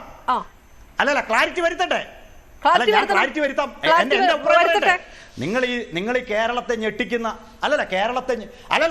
ഞാൻ പറഞ്ഞ കേൾക്കൂ ദേവിത് കേൾക്കൂ. അതായത് നിങ്ങൾ ഈ കേരളത്തെ ഞെട്ടിക്കുന്നതാണെന്ന് എത്രയോ വാർത്തകൾ ഇങ്ങനെ പറഞ്ഞിട്ടുണ്ട്. കേരളം ഞെട്ടിപ്പോയി എന്നൊക്കെ പറഞ്ഞ് വാർത്തകൾ പറഞ്ഞിട്ടുണ്ട്. ഞാൻ പറയുന്നത് എന്താണ്, ഇവിടെ സർക്കാർ ധനവകുപ്പിന്റെ അനുമതിയോടുകൂടി തന്നെ പലപ്പോഴും ഗവൺമെന്റിന്റെ ഇടപെടലിന്റെ ഭാഗമായിട്ട് ഈ ഫണ്ട് റിലീസ് ചെയ്തിട്ടുണ്ട്. പിന്നെ കേരളത്തോടുള്ള കേന്ദ്ര ഗവൺമെന്റിന്റെ സാമ്പത്തിക ഉപരോധം നമുക്കറിയാം. പല ഘട്ടങ്ങളിലും സാമ്പത്തിക പ്രയാസങ്ങൾ നമ്മൾ അനുഭവിക്കുന്ന സാഹചര്യമുണ്ട്. ഈ സാഹചര്യത്തിൽ എവിടെയെങ്കിലും ഒന്ന് കിട്ടാൻ വൈകുകയോ അതിന്റെ അടിസ്ഥാനത്തിൽ ഏതെങ്കിലും ഒരു ആശുപത്രിയെ സംബന്ധിച്ച് ഒരു കാര്യം ഉയർത്തുകയോ ചെയ്താൽ ചർച്ച ചെയ്യാം. അതിനപ്പുറം ഇത് മുഴുവൻ പിന്മാറി, ഇവിടെ ഇതെല്ലാം നിർത്തലാക്കിയിരിക്കുന്നു, ആരോഗ്യ മേഖല അംഗീകരിക്കാം. കേന്ദ്ര സഹായം കൃത്യമായി ലഭിക്കുന്നില്ലേ എന്നുള്ളൊരു വിഷയമുണ്ടെങ്കിൽ നമുക്കത് ചർച്ച ചെയ്യാം. പക്ഷേ 150ഓളം ആശുപത്രികൾ പിന്മാറിയിട്ടുണ്ടോ ഇല്ലയോ എന്നുള്ളതിനെ കുറിച്ച് നമുക്കൊരു വ്യക്തമായ ക്ലാരിറ്റി കിട്ടണം. അത് ഉണ്ടോ ഇല്ലയോ എന്ന് പറയുന്നത് അവർ എന്ത് ക്ലാരിറ്റി ഉണ്ട്? ശരി, ഹുസൈൻ കോയ തങ്ങൾ, താങ്കൾ പ്രതിനിധീകരിക്കുന്ന അസോസിയേഷനിലുള്ള 150 ഹോസ്പിറ്റലുകൾ. ഹുസൈൻ കോയ തങ്ങൾ പോരാ. അല്ലല്ല, ഹുസൈൻ കോയ തങ്ങൾ പോരാ എന്ന് പറയാൻ ഞാൻ പറയട്ടെ. ഹുസൈൻ കോയ തങ്ങൾക്ക് തന്റെ ആശങ്ക രേഖപ്പെടുത്താം, തീർച്ചയായിട്ടും അദ്ദേഹത്തിന്റെ ആശങ്ക രേഖപ്പെടുത്താം. പക്ഷേ ആശുപത്രികളും സർക്കാരും തമ്മിലുള്ള ബന്ധമാണ്, സർക്കാരും ആശുപത്രികളും തമ്മിലുള്ള ബന്ധമാണ്. ഏതെങ്കിലും ഒരു ആശുപത്രിക്ക് പണം കിട്ടുന്നതിന്റെ തടസ്സമോ പ്രയാസമോ ഉണ്ടെന്ന് പറഞ്ഞാൽ അക്കാര്യം നമുക്ക് ചർച്ച ചെയ്യാം. അല്ല, എനിക്ക് ക്ലാരിറ്റി കിട്ടുന്നില്ല ഷിജുഖാൻ, എനിക്കതിൽ ക്ലാരിറ്റി കിട്ടുന്നില്ല. അല്ല, എനിക്കതിൽ ക്ലാരിറ്റി കിട്ടാതെ നമുക്ക് ആ ചർച്ച മുന്നോട്ട് കൊണ്ടുപോകാൻ കഴിയില്ലല്ലോ. ഹുസൈൻ കോയ തങ്ങൾ 150 ഹോസ്പിറ്റലുകൾ ഇതിൽ നിന്ന് പിന്മാറി എന്ന് പറയുന്നതിൽ എന്ത് ആധികാരികതയുണ്ട്? ഡോക്ടർ ഷിജുഖാൻ, അല്ല ഞാനൊന്ന് ചോദിക്കട്ടെ. അഡ്വക്കേറ്റ് ഹുസൈൻ കോയ തങ്ങൾ, അതിന് ആധികാരികത ഇല്ല എന്നാണ് CPM നേതാവ് പറയുന്നത്. അങ്ങനെ 150 ഹോസ്പിറ്റലുകൾ പിന്മാറി എന്നുള്ളതിന് ആധികാരികതയില്ല. താങ്കൾ ഇവിടെ വന്നിരുന്ന് വെറുതെ പറയുകയാണ്. ഞങ്ങളെ സംബന്ധിച്ചിടത്തോളം തങ്ങളെ തെറ്റായി പറഞ്ഞതല്ല. എന്ത് ആധികാരികതയോടുകൂടിയാണ് നിങ്ങൾ ഇത് ഏറ്റെടുക്കുന്നത്? ഡോക്ടർ ഷിജുഖാൻ, എന്നൊന്ന് പറയാൻ അനുവദിക്കും, എന്നാലല്ലേ അതിന്റെ ആധികാരികത പറയാൻ കഴിയുള്ളൂ. ഞങ്ങളെ സംബന്ധിച്ചിടത്തോളം ഒരു 2 ദിവസം മുമ്പ് സ്റ്റേറ്റ് ഹെൽത്ത് ഏജൻസി ഇത് നടപ്പാക്കുന്നത് സ്റ്റേറ്റ് ഹെൽത്ത് ഏജൻസിയാണ്. ഈ സ്റ്റേറ്റ് ഹെൽത്ത് ഏജൻസിയുമായി ചർച്ചയുണ്ടായിരുന്നു. അതിൽ ഞങ്ങൾ ഈ കാര്യങ്ങളൊക്കെ വ്യക്തമായി പറഞ്ഞതും അവിടെ നിങ്ങൾക്ക് വെബ്സൈറ്റിൽ പോയാൽ കാണാം. ഈ കാരുണ്യ ആരോഗ്യ സുരക്ഷാ പദ്ധതി, ഇവിടെ കാരുണ്യ ബലവന്റ് ഫണ്ടിനെ കുറിച്ചല്ല ഞങ്ങൾ പറഞ്ഞിട്ടുള്ളത്.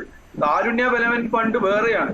അതിൽ എൻപാനൽ ചെയ്ത സ്ഥാപനങ്ങളെ കുറിച്ചല്ല ഇന്നത്തെ ചർച്ചയും ഞങ്ങളുടെ പ്രസ്താവനയും. ഞങ്ങളെ സംബന്ധിച്ചിടത്തോളം കാരുണ്യ ആരോഗ്യ സുരക്ഷാ പദ്ധതി എന്നുള്ള പദ്ധതി നടപ്പാക്കുന്നതുമായി ബന്ധപ്പെട്ട് കേന്ദ്ര ഗവൺമെന്റ് ആയുഷ്മാൻ ഭാരത് പദ്ധതി കേരളത്തിൽ മാറ്റം വരുത്തിക്കൊണ്ട് കാരുണ്യ ആരോഗ്യ സുരക്ഷാ പദ്ധതി എന്നുള്ള രീതിയിൽ നടപ്പാക്കുന്നതിനെ കുറിച്ചാണ് ഞങ്ങൾ പറഞ്ഞത്. നേരത്തെ ബലവൻ ഫണ്ടിനെ കുറിച്ച് പറഞ്ഞു, അതിനെക്കുറിച്ച് ഞങ്ങൾ സംസാരിച്ചില്ല. ഈ കാരുണ്യ ആരോഗ്യ സുരക്ഷാ പദ്ധതിയുടെ വെബ്സൈറ്റിൽ പോയാൽ, കാസ്പിന്റെ വെബ്സൈറ്റിൽ പോയാൽ, SHIയുടെ വെബ്സൈറ്റിൽ പോയാൽ, സ്റ്റേറ്റ് ഹെൽത്ത് ഏജൻസിയുടെ വെബ്സൈറ്റിൽ പോയാൽ നിങ്ങൾക്ക് കാണാൻ കഴിയും 411 ഹോസ്പിറ്റലുകളാണ് അതിൽ എൻപാനൽ ചെയ്തിട്ടുള്ളത്. ആ സ്ഥാപനങ്ങളിൽ നിന്ന് ഞങ്ങളുടെ മെമ്പർമാരായ 150ഓളം സ്ഥാപനങ്ങൾ, ഞാൻ 150 എന്നുള്ള ഒരു കറക്റ്റ് ഫിഗർ അല്ല പറയുന്നത്, 150 മുകളിലും ആവാം, 140 അങ്ങോട്ട് താഴോട്ടും ആവാം, എന്താണ് ശരി, 150ഓളം സ്ഥാപനങ്ങൾ ഇന്ന് നമ്മൾ സംസാരിച്ചിരിക്കുന്ന സമയത്ത്, കാരണം മിനിഞ്ഞാന്ന് ഞങ്ങൾക്ക് യോഗം ഉണ്ടായിരുന്നു, അതിൽ ഞങ്ങൾ ഡിസ്കസ് ചെയ്താണ്, അവർ സ്വമേധയാ പിന്മാറി എന്ന് പറയുന്നത് എഗ്രിമെന്റ് റിന്യൂ ചെയ്യാതെ ചില സ്ഥാപനങ്ങൾ പോയിട്ടുണ്ട്. 1 month നോട്ടീസ് കൊടുത്തത് പിന്മാറാൻ അങ്ങനെയും പോയിട്ടുണ്ട്. അത് വെബ്സൈറ്റിൽ വ്യക്തമാണോ? ഈ 411 അത് വെബ്സൈറ്റിൽ അപ്ഡേറ്റഡ് ആണോ? ആശുപത്രികളുടെ ലിസ്റ്റ് നോക്കിയാൽ അത് കിട്ടും. അതൊന്നും വളരെ വ്യക്തം, അതൊക്കെ സുതാര്യമായ കാര്യങ്ങളാണ്. അതൊന്നും ഞങ്ങൾ കബളിപ്പിക്കാൻ വേണ്ടി പറയുന്നതുമല്ല. ഈ കാര്യങ്ങളൊക്കെ സ്റ്റേറ്റ് ഹെൽത്ത് ഏജൻസിയുമായി ചർച്ച നടത്തുമ്പോൾ അവരൊന്നും ഇത് തർക്കിക്കുന്നില്ലല്ലോ. ആശുപത്രികൾ പിന്മാറരുത് എന്നാണ് ഞങ്ങളോട് പറയുന്നത്. ഇപ്പോൾ ഉള്ള സ്ഥാപനങ്ങളെങ്കിലും ഈ ചികിത്സ കൊടുക്കണമെന്നും ഞങ്ങൾ ഫണ്ടിന് വേണ്ടി ശ്രമിക്കുന്നുണ്ട് എന്നൊക്കെ പറയാം. അതുകൊണ്ടാണ് ഞാൻ മാർച്ച് 31 എന്ന് പറഞ്ഞത്, അല്ലെങ്കിൽ നാളെ തന്നെ ഞങ്ങൾ പിന്മാറില്ല. ഓക്കെ ഡോക്ടർ ഷിജുഖാൻ, അപ്പോൾ ആധികാരികമായിട്ടുള്ള രേഖകൾ അവൈലബിൾ ആണ്, അത് പരിശോധിക്കാവുന്നതാണ്. അതായത് ഈ പിന്മാറിയിട്ടില്ല, വെറുതെ പറയുന്നതാണ് എന്ന് പറയുന്നതിനകത്തൊരു പ്രശ്നമുണ്ട്. ആദ്യം പിന്മാറിയിട്ടുണ്ട് എന്ന് അംഗീകരിച്ചാലാണല്ലോ എന്തുകൊണ്ട് പിന്മാറി, അതെങ്ങനെ പരിഹരിക്കാൻ കഴിയുമെന്ന വിഷയത്തിലേക്ക് കടക്കാൻ കഴിയുക. അല്ലല്ല, അപർണ, ഇപ്പൊ ഹുസൈൻ കോയ തങ്ങള് കാര്യങ്ങൾ അദ്ദേഹം പറയുകയുണ്ടായി. ഞാൻ പറഞ്ഞത് കാരുണ്യ ബെനവലന്റ് ഫണ്ടിനെ കുറിച്ച് ഞാൻ പറഞ്ഞു.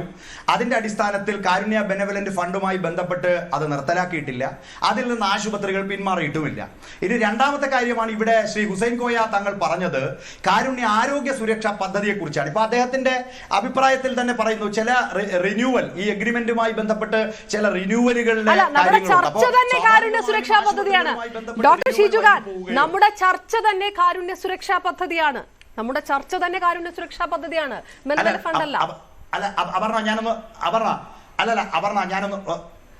ഞാനൊന്ന് പറയട്ടെ. കാരുണ്യ ബെനവലന്റ് ഫണ്ട് നിർത്തലാക്കി എന്ന പ്രചരണവും ഈ സമൂഹത്തിൽ നടന്നുകൊണ്ടിരിക്കുകയാണ്.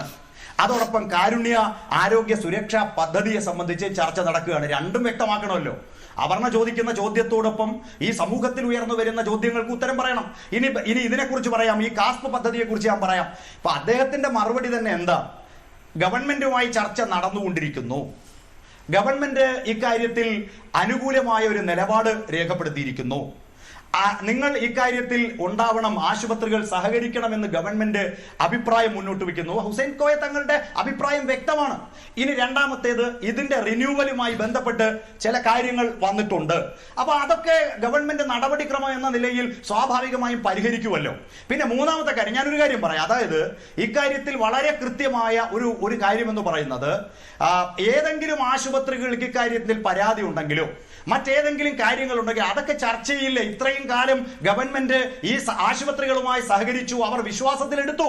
ഒറ്റയടിക്ക് 250 പിന്മാറി എന്ന് പറയുന്നത് അത് പർവ്വതീകരിക്കുന്നതിന് തുല്യമാണ്.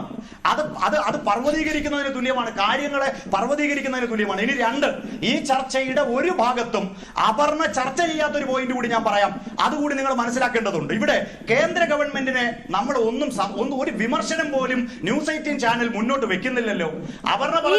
ഈ ചർച്ച തുടങ്ങിയപ്പോൾ ഞാൻ അത് പറഞ്ഞുകൊണ്ട് കൂടിയാണ് തുടങ്ങിയത്. കേന്ദ്രവിഹിതം പര്യാപ്തമല്ലാത്തത് കൊണ്ടാണോ എന്ന് പറഞ്ഞുകൊണ്ട് തന്നെയാണ് ഈ ചർച്ച തുടങ്ങിയത്. ഇതൊന്നും ഉന്നയിക്കാണ്ടല്ല ഈ ചർച്ച നടത്തുന്നത്. ഞാനത് കേട്ടു. ഈ കേരളത്തിലെ ഗവൺമെന്റിനെതിരായി അടിക്കാവുന്ന എല്ലാ പ്രഹരങ്ങളും തന്ന ശേഷം കേന്ദ്ര ഗവൺമെന്റിനെതിരായ ആരോപണത്തിൽ കഴമ്പുണ്ടോ, അങ്ങനെ ഒരു സംശയമാണ് അവർക്കുള്ളത്. അവരുടെ കണക്കൊന്ന് പരിശോധിക്കണം. കാസ്പ് പദ്ധതിയിലേക്കുള്ള കഴിഞ്ഞ വർഷത്തെ ആകെ ചെലവ് എത്രയെന്ന് അറിയാമോ അവർക്ക് അറിയോ? കഴിഞ്ഞ വർഷത്തെ ഈ ആരോഗ്യ പദ്ധതിയിലേക്കുള്ള മൊത്തം ചെലവ് അവർണയ്ക്ക് കണക്ക് കയ്യിലുണ്ടോ? ഞാൻ പറയാം, 1692.37 കോടി രൂപ. 1600 അല്ല, ഞാൻ പറയട്ടെ, ദയവ് കേൾക്കൂ. 1692.37 കോടി രൂപ. നാഷണൽ ഹെൽത്ത് അതോറിറ്റി അനുവദിച്ചത് 151.34 കോടി രൂപ. 1692.37 കോടി രൂപയുടെ ചെലവ് വന്നപ്പോ കേന്ദ്ര ഗവൺമെന്റ് 151.34 കോടി രൂപയാണ് അനുവദിച്ചിട്ടുള്ളത്. അപ്പോ ശ്രീ ഹുസൈൻ തങ്ങളെ അടക്കമുള്ള ആളുകൾ ചർച്ചയിൽ പങ്കെടുക്കുമ്പോൾ രാജ്യത്തെ കേന്ദ്ര സർക്കാരിന്റെ നിലപാട് എന്താണ് ഇക്കാര്യത്തിൽ? കേരളത്തോടുള്ള അവരുടെ നിലപാട് എന്താണ് നിങ്ങൾ മനസ്സിലാക്കണം. നേരത്തെ പറഞ്ഞല്ലോ, ബെനവലന്റ് ഫണ്ട് അല്ല ചർച്ച എന്ന് പറയുന്നത് കാരുണ്യ ആരോഗ്യ സുരക്ഷാ പദ്ധതി. ഇന്ത്യയിൽ ഏറ്റവും കൂടുതൽ ഗുണഭോക്താക്കൾക്ക് ഈ പദ്ധതി പ്രകാരം സഹായം എത്തിച്ച് 2 വർഷം കൊണ്ട് 3200 കോടി രൂപയുടെ സൗജന്യ ചികിത്സ കൊടുത്ത പദ്ധതിയാണ് കേരളത്തിൽ. അപ്പോഴും വീണ ജോർജ് തന്നെയാണ് ആരോഗ്യവകുപ്പ് മന്ത്രി, അപ്പോഴും സഖാവ് പിണറായി വിജയൻ തന്നെയാണ് മുഖ്യമന്ത്രി. 2 വർഷം കൊണ്ട് 3200 കോടി രൂപയുടെ സൗജന്യ ചികിത്സ കേരളത്തിൽ കൊടുത്ത ഗവൺമെന്റാണ്. അപ്പോ കേന്ദ്ര ഗവൺമെന്റിന്റെ നിലപാട് ചർച്ച ചെയ്യണ്ടേ? കേന്ദ്ര ഗവൺമെന്റിന്റെ നിലപാട് ചർച്ച ചെയ്യണ്ടേ? ഈ പദ്ധതിയുടെ ഭാഗമായി വളരെ കാതലായിട്ടുള്ള വിഷയം. പദ്ധതി പൊളിയുന്നു, ആ പദ്ധതിയിൽ നിന്ന് സ്വകാര്യ ആശുപത്രികൾ പിൻവാങ്ങുന്നു, അത് സാധാരണക്കാരെ ബാധിക്കുന്നു എന്നുള്ളതാണ് ചോദ്യം. സംസ്ഥാന സർക്കാർ ഈ പദ്ധതിയെ കൈവിട്ടോ എന്നല്ല, അങ്ങനെയല്ല ചോദിച്ചത്. എന്താണ് സംഭവിക്കുന്നത്? ഇത് ആരുടെ കുറ്റമായാലും അനുഭവിക്കുന്നത് സാധാരണക്കാരാണ്, അത് ആരുടെ വീഴ്ചയാണ്, അങ്ങനെയാണ് ചോദിക്കുന്നത്. അത് ഈ പറയുന്ന പോയിന്റ് ആ പോയിന്റിനകത്ത് വരുന്ന ഒരു വിഷയമായതുകൊണ്ട് അത് ചർച്ച ചെയ്യപ്പെടേണ്ടതാണ്. അല്ലാണ്ട് സംസ്ഥാന സർക്കാർ ഈ പദ്ധതിയെ പരിപൂർണമായിട്ട് കൈവിട്ടു എന്ന രീതിയിലല്ല ഈ ചർച്ച തുടങ്ങിയത്, ആ രീതിയിലല്ല ചർച്ച നടക്കുകയും ചെയ്യുന്നത്. കേന്ദ്ര സർക്കാരിന്റെ വിഷയമാണെങ്കിൽ, കേന്ദ്ര സർക്കാർ വിഹിതം തരാത്തതാണെങ്കിൽ ആ വിഷയം ചർച്ച ചെയ്യണം, അത് വളരെ പ്രധാനമായിട്ട് ചർച്ച ചെയ്യണം. ഞാൻ അതിൽ താങ്കളിലേക്ക് ഞാൻ തിരികെ എത്താം. രാജു വാഴക്കാലയിലേക്ക് പോയ ശേഷം, രാജു വാഴക്കാല ആ ഒരു വിഷയം അംഗീകരിക്കുന്നുണ്ട്. കേന്ദ്ര സർക്കാർ വിഹിതം കുറഞ്ഞതുകൊണ്ടാണ് ഇത് സംഭവിക്കുന്നതെങ്കിൽ, ഗുണഭോക്താക്കളുടെ എണ്ണം കൂടിയത് കൊണ്ടാണ് സംഭവിക്കുന്നതെങ്കിൽ, അത് രണ്ട് വിഷയമായിട്ട് തന്നെ എടുക്കുന്നു. പക്ഷേ ആരുടെ ഭാഗത്ത് അനാസ്ഥയുണ്ടായി എന്നത് കൃത്യമായി പരിശോധിക്കേണ്ടതാണ്. പക്ഷേ നേരിട്ട് ഒരു പദ്ധതി പരാജയപ്പെടുമ്പോൾ അത് ബാധിക്കുന്നത് സാധാരണക്കാരെയാണ്. അങ്ങനെ ഒരു പദ്ധതി പരാജയപ്പെടുമ്പോൾ അതിന്റെ ഉത്തരവാദിത്വം സ്വാഭാവികമായിട്ടും ഫസ്റ്റ് റെസ്പോൺസിബിൾ ആകുന്നത് സംസ്ഥാനമാണ്. സംസ്ഥാനത്തിന് ആ ഉത്തരവാദിത്വം മുന്നോട്ട് കൊണ്ടുപോകാനുള്ള ബാധ്യതയുണ്ട്, അതില്ലാതാകുന്നില്ലല്ലോ. ഇത് ഒരു ജനകീയ ഒരു മാനുഷികമായ ഒരു പ്രശ്നത്തെ കുറിച്ചുള്ള ചർച്ചയാണ് ഇപ്പൊ നടക്കുന്നത്. നമുക്കറിയാം, കാരുണ്യ ഫണ്ടിനെ കുറിച്ചാണ് ചർച്ച ചെയ്യുന്നത്. നമുക്കറിയാം, ഈ രണ്ട് വിഷയവും ഒരുമിച്ച് ബന്ധപ്പെട്ടുകൊണ്ട് ഒരു സുപ്രഭാതത്തിൽ ഉണ്ടായിക്കൊണ്ടിരിക്കുന്ന വിഷയമല്ല. ഈ കാരുണ്യ ഫണ്ടുമായി ബന്ധപ്പെട്ട് ആശുപത്രികൾ പിന്മാറുന്നു കുറച്ച് നാളുകളായി ചില മാധ്യമങ്ങളിൽ ഇങ്ങനെ പ്രത്യക്ഷപ്പെട്ടുകൊണ്ടിരിക്കുന്നത്. ഇപ്പൊ 2-3 മാസത്തിന് മുമ്പുള്ള ഒരു മാധ്യമ റിപ്പോർട്ട് ഉണ്ടായിരുന്ന 1500 കോടി രൂപയോളം ആശുപത്രികൾ, സ്വകാര്യ ആശുപത്രികൾക്ക് കാരുണ്യ ചികിത്സയുമായി ബന്ധപ്പെട്ട് കൊടുക്കാനുണ്ട്, അവർ പിന്മാറുന്നു എന്ന് പറഞ്ഞു കേട്ട് ഇപ്പൊ അതിപ്പോ നമ്മൾ ചർച്ചയിലേക്ക് എത്തിയപ്പോൾ 400 കോടിയായിട്ട് കുറഞ്ഞിട്ടുണ്ട്. സർക്കാരിന്റെ ഭാഗത്തു നിന്നും ഈ കാരുണ്യ ഫണ്ടുമായി ബന്ധപ്പെട്ടുള്ള ചികിത്സാ സഹായം നൽകുന്നവർക്ക് ആശുപത്രികൾക്ക് ഫണ്ട് കൊടുക്കുന്നുണ്ട്. ഒരു കാരണവശാലും ഈ കാരുണ്യ ചികിത്സ നടത്തുന്ന ആശുപത്രികൾ പിന്മാറുന്നൊന്നുമില്ല. അതിങ്ങനെ ഓരോ കാലഘട്ടത്തിലും മാർച്ച് മാസം ആകുമ്പോൾ ഈ പറഞ്ഞ പോലെ ബഡ്ജറ്റ് വരെ പ്രവർത്തനങ്ങൾ ഫണ്ടിന്റെ മാന്യങ്ങളൊക്കെ സംഭവിച്ചിട്ട് ഇപ്പൊ കാലാകാലങ്ങൾ വന്നുകൊണ്ടിരിക്കുകയാണ്. ഇപ്പൊ വേണമെങ്കിൽ നിങ്ങൾ ശ്രദ്ധിച്ചു, ഒരു 1-2 ആഴ്ചക്കുള്ളിൽ ഈ പറഞ്ഞ ആശുപത്രികൾക്കുള്ള ഒരു ഫണ്ട് റിലീസിങ് നടക്കും. വീണ്ടും ഈ പറഞ്ഞ പോലെ സാധാരണ രീതിയിലേക്ക് പോകും. ഞാൻ പറയുന്നത് ഇങ്ങനെ ഒരു വിഷയത്തെ വെറുതെ ഒരു ചെറിയൊരു കാൽപ്പനികമായ ഒരു വിഷയമായിട്ട് കാണരുത്. ഇത് 2018 മുതൽ നമ്മൾ ഇങ്ങനെ എടുത്ത് നമ്മുടെ കേരളത്തിന്റെ സാമ്പത്തിക വ്യവസ്ഥ പരിശോധിക്കുകയാണെങ്കിൽ 2 പ്രളയം വന്നു, കോവിഡ് വന്നു, ഇതെല്ലാം വന്നുകൊണ്ട് നമ്മുടെ കേരളത്തിന്റെ സാമ്പത്തിക വ്യവസ്ഥ ആകെ തകർന്നു പോയി. നമുക്ക് കിട്ടാനുള്ള വിഹിതം, കേന്ദ്ര വിഹിതം കിട്ടുന്നില്ല, നമുക്ക് സംസ്ഥാനത്തിന് ലഭിച്ചുകൊണ്ടിരിക്കുന്ന നികുതി വരുമാനമില്ല. ഇതെല്ലാം സംഭവിച്ച് കേരളത്തിൽ ഇത്രയൊക്കെ നടന്ന് ദുരന്തങ്ങൾ ഉണ്ടായിട്ടും നമ്മുടെ കേരളത്തിലെ ജനങ്ങളെ ചേർത്തുകൊണ്ട് ആരോഗ്യ രംഗത്തൊക്കെ ചേർത്തുകൊണ്ട് നല്ല രീതിയിൽ മുന്നോട്ട് കൊണ്ടുപോയിട്ടുണ്ട്. ഇതിനിടയിൽ ചെറിയ പ്രശ്നങ്ങളൊക്കെ ഉണ്ട്. ഫണ്ട് കൊടുക്കുന്നില്ല, ആശുപത്രിക്കാർ ചർച്ച ചെയ്യുന്നത്, അവർ പിന്മാറുന്നൊക്കെ എപ്പോഴും പറഞ്ഞുകൊണ്ടിരിക്കുന്നതാണ്. ഇപ്പൊ എനിക്ക് ആശുപത്രി പ്രതിനിധികൾ ഒരു ചോദ്യം, ഞാൻ എന്റെ അഭിപ്രായം പറഞ്ഞ ശേഷം പറഞ്ഞു. ഇപ്പൊ 250ഓളം ആശുപത്രികൾ പിന്മാറി എന്ന് പറഞ്ഞു. അതിലൊരു 10 പ്രധാനപ്പെട്ട ആശുപത്രികളുടെ പേര് അദ്ദേഹത്തിന് പറയണം ഈ ചർച്ചയ്ക്കിടെ. എന്റെ അഭിപ്രായത്തിന് ശേഷം ഇന്നത്തെ പത്രത്തിൽ ഒരു പ്രധാനപ്പെട്ട ഒരു വാർത്തയുണ്ട്. 7 മെഡിക്കൽ കോളേജിൽ കൂടി എമർജൻസി മെഡിസിൻ പദ്ധതി ആരംഭിച്ചോന്ന് വെച്ചാൽ, ഒന്നത് PHC ആയിട്ട് ഇരുന്നുള്ള ആശുപത്രികളെല്ലാം ഫാമിലി ഹെൽത്ത് സെന്ററുകൾ ആശുപത്രിയായിട്ട് വർദ്ധിച്ചുകൊണ്ടിരിക്കുന്നു. ഞാനൊക്കെ താമസിക്കുന്നത് തൃക്കാക്കരയിലാണ്. തൃക്കാക്കരയിൽ ഉണ്ടാകുന്ന PHC ഇപ്പോൾ ഫാമിലി ഹെൽത്ത് സെന്ററായി 3 ഡോക്ടർ ഫുൾ ടൈം പ്രവർത്തിച്ചുകൊണ്ടിരിക്കും. ഇത് ഞാൻ പറഞ്ഞ കാരുണ്യ ബെനഫിറ്റാണ് നമ്മൾ ചർച്ച ചെയ്യെങ്കിലും അതിനോടനുബന്ധിച്ചുകൊണ്ട് നമ്മുടെ കേരളത്തിലെ ആരോഗ്യ രംഗം ഈ കഴിഞ്ഞ 7 വർഷത്തിനിടെ, അതിൽ 10 വർഷത്തിനിടയിൽ നമ്മൾ പുരോഗതി കൊണ്ടിരിക്കുന്ന കാര്യങ്ങൾ ചർച്ച ചെയ്യാതെ പോകരുത്. ഒരു സുപ്രഭാതത്തിൽ കാരുണ്യത്തിനുള്ള ഫണ്ട് കൊടുക്കാത്തതുകൊണ്ട് ആശുപത്രി ഒരിക്കലും പിന്മാറില്ല. ഇതെല്ലാം സർക്കാരിന്റെ സമ്മർദ്ദത്തിൽ ആഴ്ത്താനുള്ള ഒരു പ്രധാനപ്പെട്ട ഒരു ഉപാധിയായിട്ട് തന്നെ ഒരു പൊതുപ്രവർത്തകൻ, സാധാരണക്കാരനെ ഈ ജനകീയ ആരോഗ്യ കേന്ദ്രങ്ങളെ ചികിത്സയിൽ പങ്കെടുത്തുകൊണ്ടിരിക്കുന്ന അല്ലെങ്കിൽ അവിടെ മരുന്ന് വാങ്ങിച്ചുകൊണ്ടിരിക്കുന്ന ഒരിക്കലും പിന്മാറില്ല. ഇവരിങ്ങനെ പറയുമ്പോൾ ഉടനെ തന്നെ കുറച്ച് ഫണ്ട് റിലീസിങ് ഉണ്ടാവും. സർക്കാർ സാമ്പത്തിക പ്രതിസന്ധി ഉണ്ടെന്ന് സർക്കാർ തന്നെ പറഞ്ഞു. ബഹുമാനപ്പെട്ട മുഖ്യമന്ത്രി തന്നെ പറഞ്ഞിട്ടുണ്ട്. കേന്ദ്ര വിഹിതത്തിൽ ഉണ്ടായിക്കൊണ്ട് കുറവും നമ്മുടെ വരുമാനത്തിൽ വന്നുകൊണ്ടിരിക്കുന്ന ഇതെല്ലാം കൊണ്ട് മൊത്തത്തിൽ നമുക്കറിയാം സാമൂഹ്യ സുരക്ഷാ പെൻഷൻ വരെ 4 മാസത്തെ പെൻഷൻ കുടിശ്ശിക വന്നിട്ടുണ്ട്. അത് എന്തുകൊണ്ടാണ് ലഭിച്ചുകൊണ്ടിരിക്കുന്ന പല ഫണ്ടുകളിൽ നമുക്ക് വെട്ടിക്കുറവ് വന്നിട്ടുണ്ട്. അപ്പൊ ഇതൊക്കെ നടക്കും.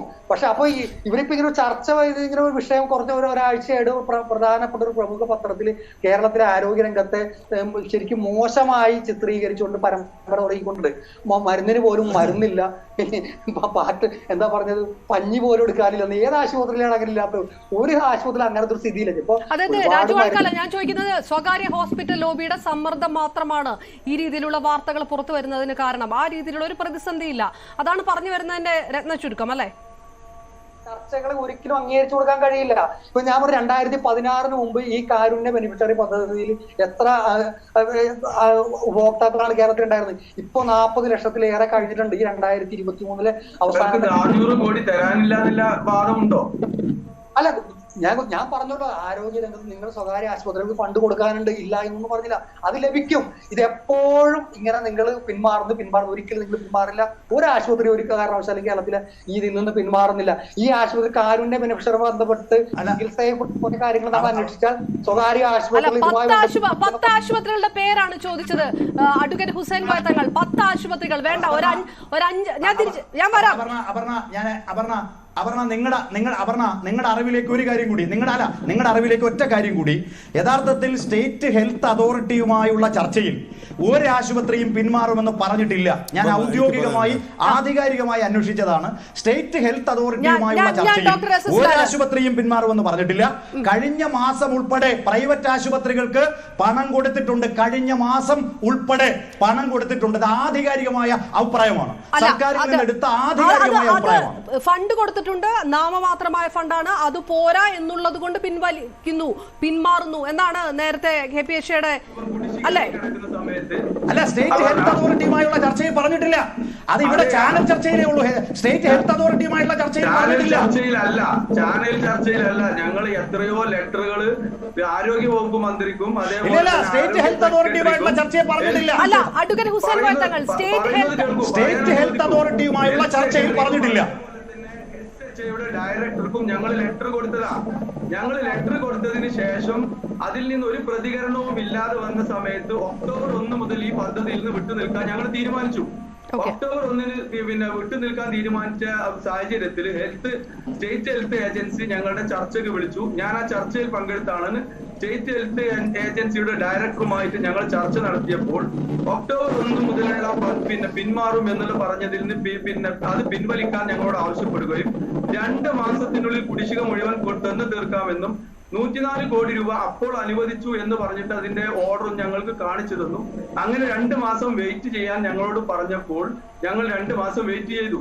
അതനുസരിച്ചുകൊണ്ട് ഞങ്ങളോട് പറഞ്ഞിരുന്നത് 104 കോടി രൂപ ആ സമയത്ത് അനുവദിച്ചു എന്ന്. ആ 104 കോടി രൂപയിൽ 78 കോടി രൂപയും സർക്കാർ ആശുപത്രികളിലെ കുടിശ്ശിക തീർക്കുകയാണ് ചെയ്തിട്ടുള്ളത്. അവിടെ സപ്ലൈസിനുള്ള എമൗണ്ട് തീർക്കുകയാണ് ചെയ്തത്.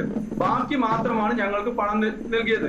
അന്ന് ഞങ്ങൾ ബന്ധപ്പെട്ടപ്പോൾ പറഞ്ഞു 130 കോടി രൂപ കേന്ദ്ര ഗവൺമെന്റിൽ നിന്ന് പണം അനുവദിച്ചില്ല എന്ന വാദം പൊളിഞ്ഞു. പണം അനുവദിച്ചില്ല എന്നുള്ള വാദം പൊളിഞ്ഞു. അപർണ 104 കോടി രൂപ അനുവദിച്ചു. അപ്പൊ പണം അനുവദിച്ചില്ല എന്നുള്ള വാദം പൊളിഞ്ഞു. കഴിഞ്ഞ മാസം 104 കോടി രൂപ അനുവദിച്ച ഒരു സർക്കാരിന്റെ മുഖത്ത് നോക്കിയാണ് 250 ആശുപത്രികൾ പിന്മാറി എന്ന് പറയുന്നത്. എന്തൊരു ന്യായവിരുദ്ധമാണ്. 104 കോടി രൂപ കഴിഞ്ഞ മാസം കൊടുത്തതാണ്. അപർണയെ തെറ്റിദ്ധരിപ്പിച്ചില്ലേ? അപർണയടക്കമുള്ളവരെ തെറ്റിദ്ധരിപ്പിച്ചില്ലേ? കഴിഞ്ഞ മാസം 104 കോടി രൂപ അനുവദിച്ച സർക്കാരല്ലേ ഇത്? ആ പോയിന്റിൽ doctor S Lal state health എന്ന് പറഞ്ഞാൽ തെറ്റല്ലേ അത്? 150-ലേറെ ആശുപത്രികൾ പിന്മാറിയെന്നും 260ഓളം ആശുപത്രികൾ പിന്മാറുമെന്നുമുള്ള നിലപാടിൽ അസോസിയേഷൻ ഉറച്ചു നിൽക്കുകയാണ്. ഇപ്പോഴും ഷിജുഖാൻ, ഇപ്പോഴും അസോസിയേഷൻ ഉറച്ചു നിൽക്കുന്നു. ഷിജു, അസോസിയേഷൻ ഉറച്ചു നിൽക്കുന്നു. അല്ല, ഇതിൽ തെറ്റിദ്ധരിക്കലില്ല. ഒറ്റ മിനിറ്റ്, ഒറ്റ സെക്കൻഡ് ഷിജുഖാൻ, ആ കണക്കിലേക്ക് വരട്ടെ. ഡോക്ടർ ഹുസൈൻ കോയ തങ്ങൾ, സ്വകാര്യ ആശുപത്രികൾക്ക് പണം കൃത്യമായി അനുവദിച്ചോ? പണം കിട്ടിയോ? കിട്ടിയിട്ടുണ്ടെങ്കിൽ എന്തുകൊണ്ട് പിന്മാറുന്നു? അല്ലെങ്കിൽ പിന്മാറുകയാണെങ്കിൽ അത് എത്ര രൂപ നിങ്ങൾക്ക് കിട്ടിയില്ല എന്നുള്ള കണക്കുകളാണുള്ളത്. അതിൽ ആ ഒരു സംശയം ഒന്ന് മാറട്ടെ. എനിക്ക് ഡോക്ടർ എസ് ലാലിക്ക് വരണം. 400 കോടി രൂപയാണ് ഇന്ന് ഞങ്ങൾ ലാസ്റ്റ് കഴിഞ്ഞ മാസം കണക്കെടുക്കുമ്പോൾ കുടിശ്ശികയായി കിടക്കുന്നത്. ഈ ഷിജുഖാൻ വിഷയങ്ങൾ കേട്ട് പഠിച്ച് അതിനനുസരിച്ച് മറുപടി പറയാൻ 400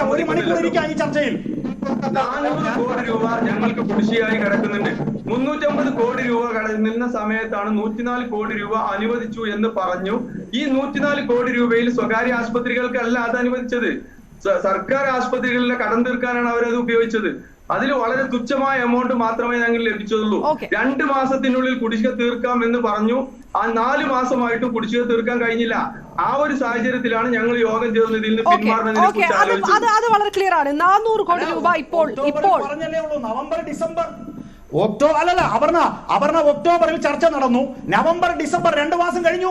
2 മാസം കഴിഞ്ഞിട്ടില്ലേ ഉള്ളൂ. ഗവൺമെന്റ് നടപടി സ്വീകരിക്കും.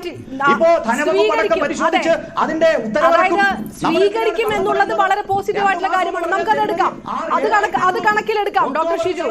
പക്ഷെ പൈസ കൊടുത്തിട്ടുണ്ടോ? പൈസ കൊടുത്തിട്ടുണ്ടോ? അതെ, കഴിഞ്ഞ മാസം കൊടുത്തതിന്റെ കണക്ക് പറഞ്ഞില്ലേ? കഴിഞ്ഞ മാസത്തെ 104 കോടിയുടെ കണക്ക് പറഞ്ഞല്ലോ. ആ 104 കോടി സ്വകാര്യ ആശുപത്രികളിലേക്കല്ല. ആ 104 കോടി സ്വകാര്യ ആശുപത്രികളിലേക്കല്ല. അതിന്റെ മെജോറിറ്റി ലൈൻ ഷെയർ പോയിരിക്കുന്നത് സർക്കാർ ആശുപത്രികളിലെ കടം തീർക്കാനാണ് എന്നാണ് അസോസിയേഷൻ പറയുന്നത്. അതായത് ഈ 360 പ്ലസ് 400 കോടി രൂപയായി അത് മാറിയിരിക്കുന്നു എന്നുള്ളത്. ഞാൻ ഒന്ന് ഇടപെടുന്നു. ഡോക്ടർ എസ് ലാൽ, പല വിഷയങ്ങൾ, കേന്ദ്രവിഹിതം കൃത്യമായിട്ട് കിട്ടാത്തത്, പര്യാപ്തമല്ലാത്തത്, ഗുണഭോക്താക്കളുടെ എണ്ണം കൂടിയത്, ഒപ്പം സർക്കാരിന്റെ സാമ്പത്തിക പ്രതിസന്ധി കണക്കിലെടുക്കാത്ത രീതിയിൽ സമ്മർദ്ദം ചെലുത്തുന്ന സ്വകാര്യ പ്രൈവറ്റ് ആശുപത്രി ലോബി, അങ്ങനെ പല ഘടകങ്ങൾ എടുത്തു പറയുമ്പോൾ ഇതെല്ലാം ഒന്നും കണ്ടിട്ടില്ല, ഇവിടെ ആകെ പ്രതിസന്ധിയാണ് എന്ന് പറയാൻ എങ്ങനെയാണ് കഴിയുക? ഒരു ഡിബേറ്റ് മത്സരത്തിൽ അല്ലെങ്കിൽ തെരുവ് പ്രസംഗത്തിൽ പോലെ സംസാരിച്ച് വഴക്കുണ്ടാക്കിയിട്ട് കാര്യമില്ല. കാരണം ഇത് പ്രശ്നത്തിൽ നിന്ന് വ്യതിചലിച്ച് പോകാൻ വേണ്ടി ചെയ്യുന്നതാണ്. ഞാനതുകൊണ്ട് ആ വിഷയത്തിലേക്ക് വരുന്നുമില്ല. എന്നെപ്പറ്റി സ്വകാര്യ വിഷയങ്ങൾ കൊണ്ടുവന്നതിനെപ്പറ്റി ഞാൻ പറയുന്നില്ല. ഞാൻ വളരെ സിമ്പിളായിട്ട് പറയുകയാണ്, ഈ ചർച്ചയിൽ പങ്കെടുക്കുന്ന ആർക്കും, ഈ ചർച്ച കേട്ടുകൊണ്ടിരിക്കുന്ന ആർക്കും ഒരു സർക്കാർ ആശുപത്രിയിലോ പ്രൈവറ്റ് ആശുപത്രിയിലോ പോകാം. അവിടെ ഞാൻ ഒരു ഡോക്ടറാണ്, എൻ്റെ ഒരുപാട് സുഹൃത്തുക്കൾ ഡോക്ടർമാരാണ്.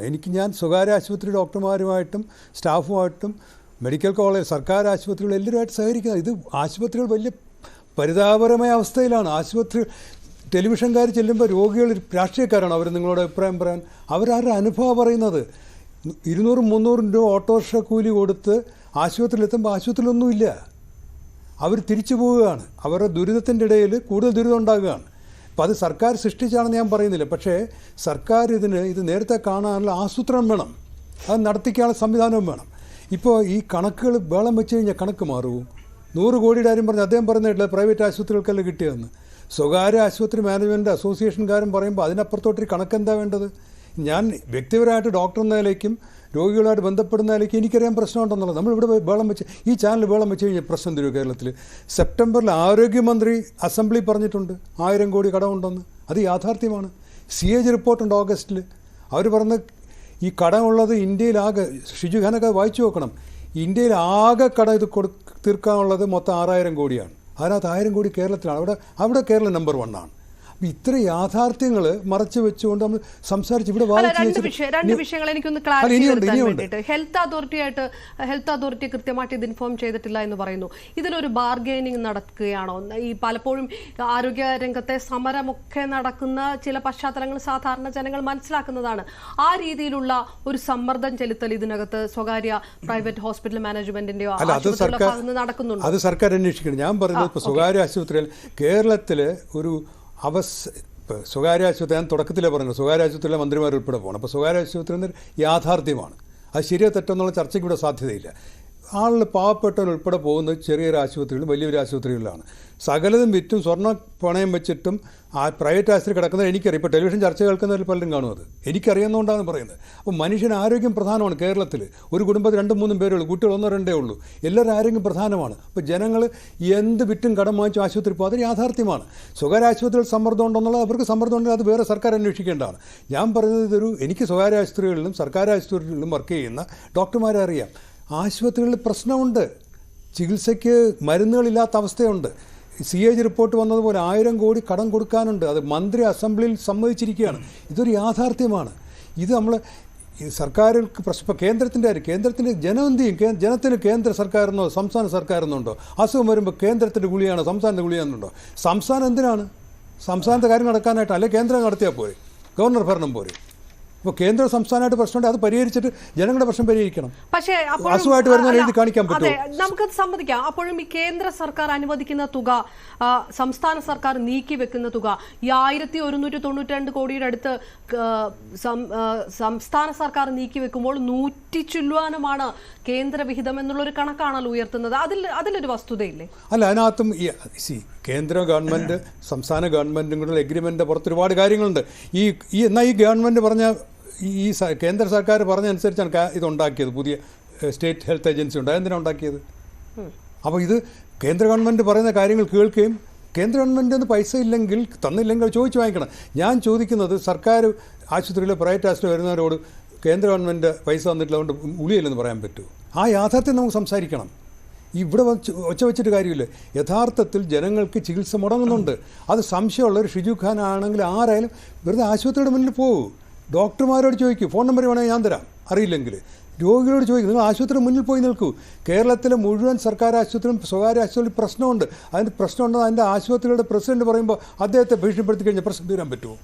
അപ്പോൾ ഇതൊരു റിയാലിറ്റിയാണ്. നമുക്കെന്താണ് പ്രശ്നങ്ങൾ വരാം? പ്രശ്നങ്ങളുടെ എല്ലാ ഉത്തരവാദിത്വം സർക്കാരെന്ന് പറയുകയല്ല. നമുക്ക് കോവിഡ് വന്ന് യാഥാർത്ഥ്യമാണ്.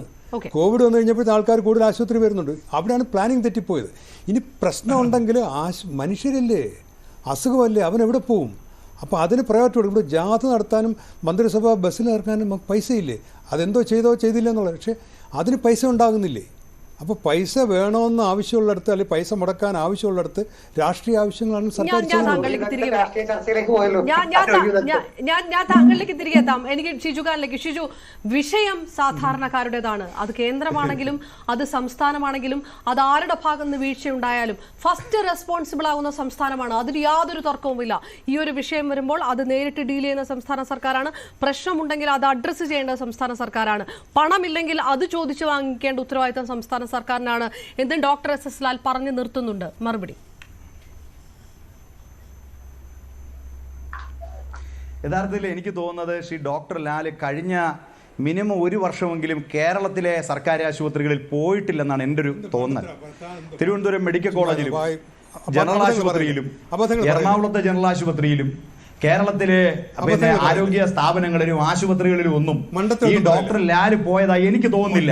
ഞാൻ ബഹുമാനം നിലനിർത്തിക്കൊണ്ട് തന്നെ ആരോഗ്യ വിദഗ്ധൻ എന്ന നിലയിൽ തന്നെ കണ്ടുകൊണ്ട് ഞാൻ പറയുകയാണ്, ഈ ഡോക്ടർ ലാല് ഞാൻ അങ്ങയെ ക്ഷണിക്കുന്നു. തിരുവനന്തപുരം മെഡിക്കൽ കോളേജിന് മുന്നിൽ ഏതാണ്ട് സൗജന്യ ഉച്ചഭക്ഷണ പദ്ധതി കൊടുക്കുന്ന പരിപാടിയുമായി ബന്ധപ്പെട്ട് എല്ലാ ദിവസവും മെഡിക്കൽ കോളേജിൽ പോകുന്നവരാണ്.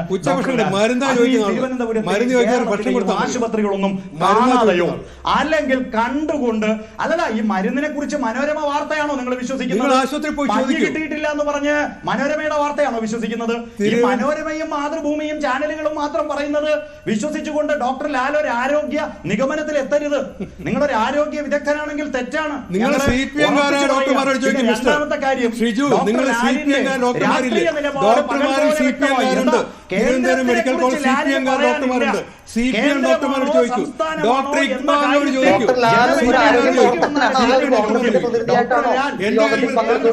കേരളത്തെ അവഗണിക്കുന്നത് കാണാൻ നിങ്ങൾക്ക് കഴിയുമോ? അതോ നിങ്ങൾക്ക് ഭയമാണോ? നരേന്ദ്രമോദി അടക്കമുള്ള ആളുകളെ നിങ്ങൾക്ക് ഭയമാണോ? കേരളത്തോടുള്ള കേന്ദ്ര ഗവൺമെന്റിന്റെ നിലപാടിനെ നിങ്ങൾക്ക് വിമർശിക്കാൻ പേടിയാണോ? അതുകൊണ്ടാണ് നിങ്ങൾ കേരളമാണോ കേന്ദ്രമാണോ നിങ്ങൾക്ക് സംശയമാണോ? കേരളത്തോടുള്ള കേന്ദ്രത്തിന്റെ നിലപാടാണ് ഞാൻ വിശദീകരിച്ചത്. പിന്നെ ഇവിടെ അപർണ പറഞ്ഞ കണക്കുണ്ടല്ലോ, അപർണ കണക്ക് ലാലിന് തെറ്റിയാലും അപർണയ്ക്ക് തെറ്റരുത്. ലാലിന് തെറ്റും. ലാലിന്റെ രാഷ്ട്രീയം ഇടതുപക്ഷ വിരുദ്ധതയുടെ അങ്ങേയറ്റമാണ്. ഇടതുപക്ഷ വിരുദ്ധതയുടെ അങ്ങേയറ്റത്താണ്. ഇവിടെ അപർണയെ പോലൊരു മുതിർന്ന ജേർണലിസ്റ്റിന് തെറ്റരുത്. ഞാൻ പറഞ്ഞത് മനസ്സിലാക്കണം. 2 വർഷം കൊണ്ട് 3200 കോടി രൂപയുടെ സൗജന്യ ചികിത്സ നടത്തിയ ഗവൺമെന്റാണ്. ഞാൻ നേരത്തെ പറഞ്ഞല്ലോ, 41.96 ലക്ഷം കുടുംബങ്ങളുടെ ഗുണഭോക്താക്കളായ പദ്ധതിയാണ്. 41.96 ലക്ഷം. 23.97 ലക്ഷം കുടുംബങ്ങൾക്ക് സേവനം ലഭ്യമാക്കാനുള്ള തുകയെ ഈ കേന്ദ്രം തരുന്നുള്ളൂ. അത് പറയണ്ടേ? അത് പറയുമ്പോൾ അപർണ പറയുന്നു ഒന്നാമത്തെ ഉത്തരവാദിത്തം സംസ്ഥാന ഗവൺമെന്റിനാണ്. എന്താ കേന്ദ്രത്തിന് ഉത്തരവാദിത്തം ഇല്ലേ? നിങ്ങൾ എന്തിനാ കേന്ദ്രത്തെ ഇങ്ങനെ വല്ലാതെ വെള്ളപൂശുന്നത്? കേന്ദ്ര ഗവൺമെന്റിന് ജനങ്ങളുടെ ജീവന്റെ കാര്യത്തിൽ വിലയില്ലേ? കേന്ദ്ര ഗവൺമെന്റിന് സാധാരണക്കാരുടെ പ്രശ്നങ്ങളിൽ വിലയില്ലേ? നരേന്ദ്രമോദിക്ക് ഇതൊന്നും കാണണ്ടേ? തൃശ്ശൂരിൽ വന്ന് പ്രസംഗിച്ചിട്ട് പോയാൽ മതിയോ? അപ്പോ സംസ്ഥാനത്തിന് അതൊരു വിഷയമാണ്. പക്ഷേ സംസ്ഥാനം ആ വിഷയത്തിനകത്ത് ഇടപെടണ്ടേ?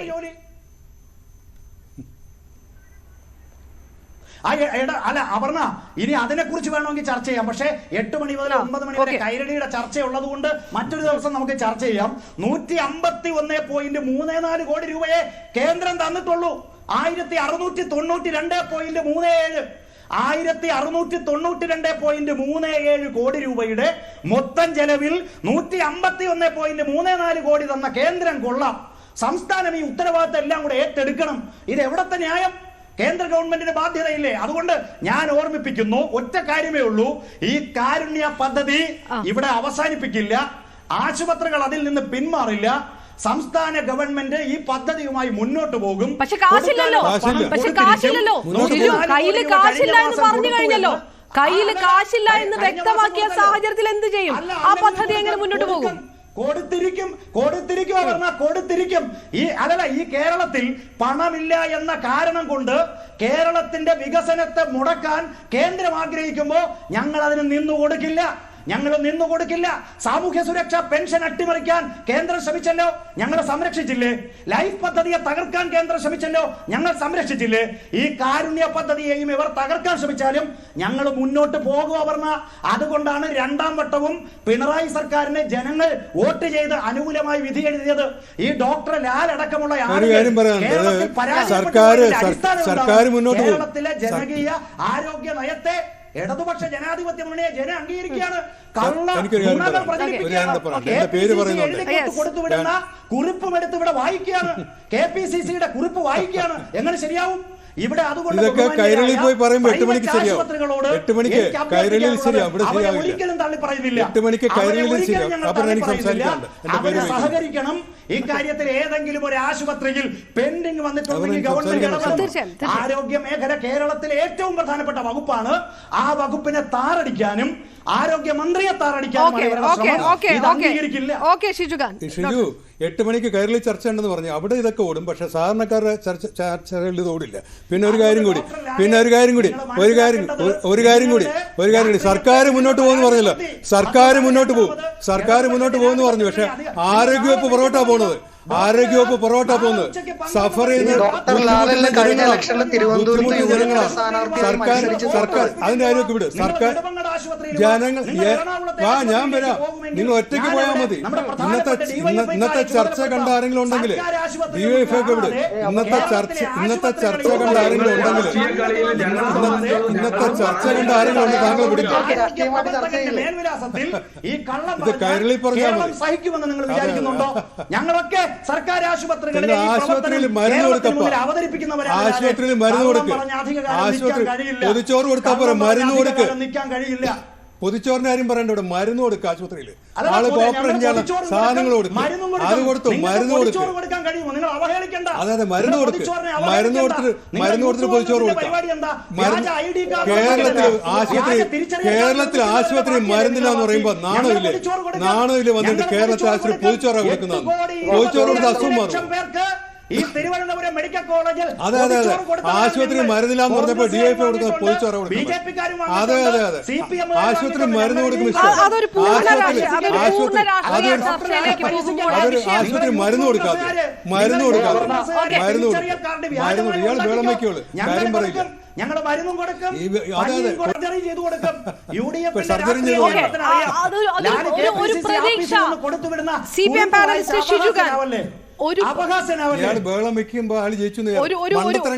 സർക്കാർ ഇതുമായി മുന്നോട്ട് പോകുമെന്ന് ഡോക്ടർ ഷിജുഖാൻ പറയുന്നത്. സർക്കാർ ഇതുമായിട്ട് മുന്നോട്ട് പോകുമെന്ന്. സർക്കാർ മുന്നോട്ട് ആരോഗ്യ പൊറോട്ട പോകുന്നത് ജനങ്ങൾ ദുരിതത്തിലാണ്. സർക്കാർ മുന്നോട്ട് പോകുന്നത് അവർ പറയുന്നത്.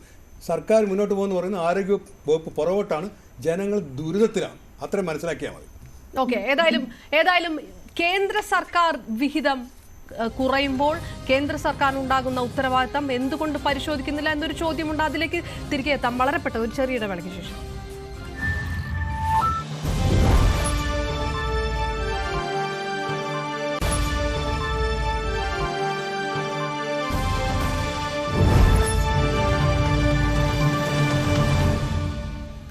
കാരുണ്യ പദ്ധതിയെ നിഷ്കരണ കൈവിടുന്നതാരാണ് പ്രൈം ഡിബേറ്റ് ചർച്ച തുടരുന്നു. രാജു വാഴക്കാല, അഡ്വക്കേറ്റ് ഹുസൈൻ കോയത്തങ്ങൾ, ഒപ്പം ഡോക്ടർ SS ലാൽ തുടരുന്നു നമുക്കൊപ്പം.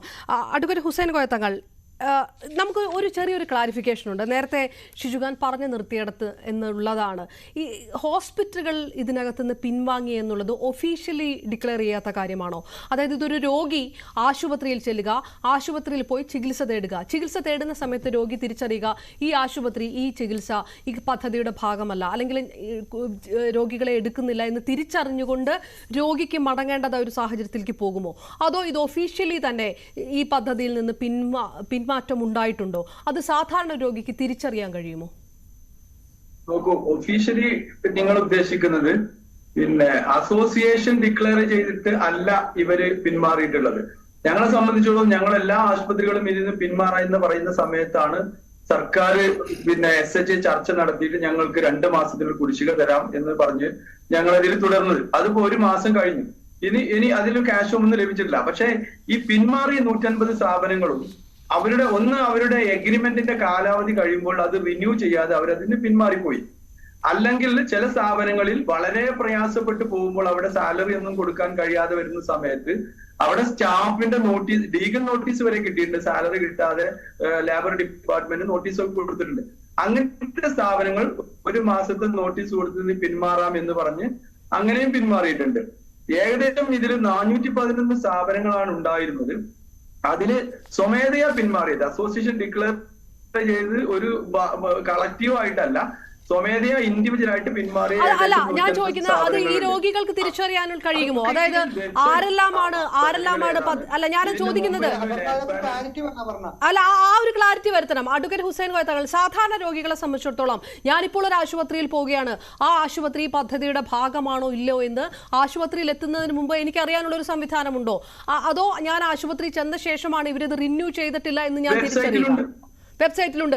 ഈ പിൻവാങ്ങിയവരുടെ, അതായത് ഈ കോൺട്രാക്ട് റിന്യൂ ചെയ്യാത്തവരുടേതടക്കം വെബ്സൈറ്റിൽ അപ്ഡേറ്റഡ് ആണ്, വ്യക്തമാണ്, അപ്ഡേറ്റഡ് ആണ്, വെബ്സൈറ്റിൽ വ്യക്തമാണ്. അതായത് ഈ 150-ലേറെ ആശുപത്രികൾ പിൻവാങ്ങിയിട്ടുണ്ട് എന്നുള്ളത് അപ്ഡേറ്റഡ് ആണ്.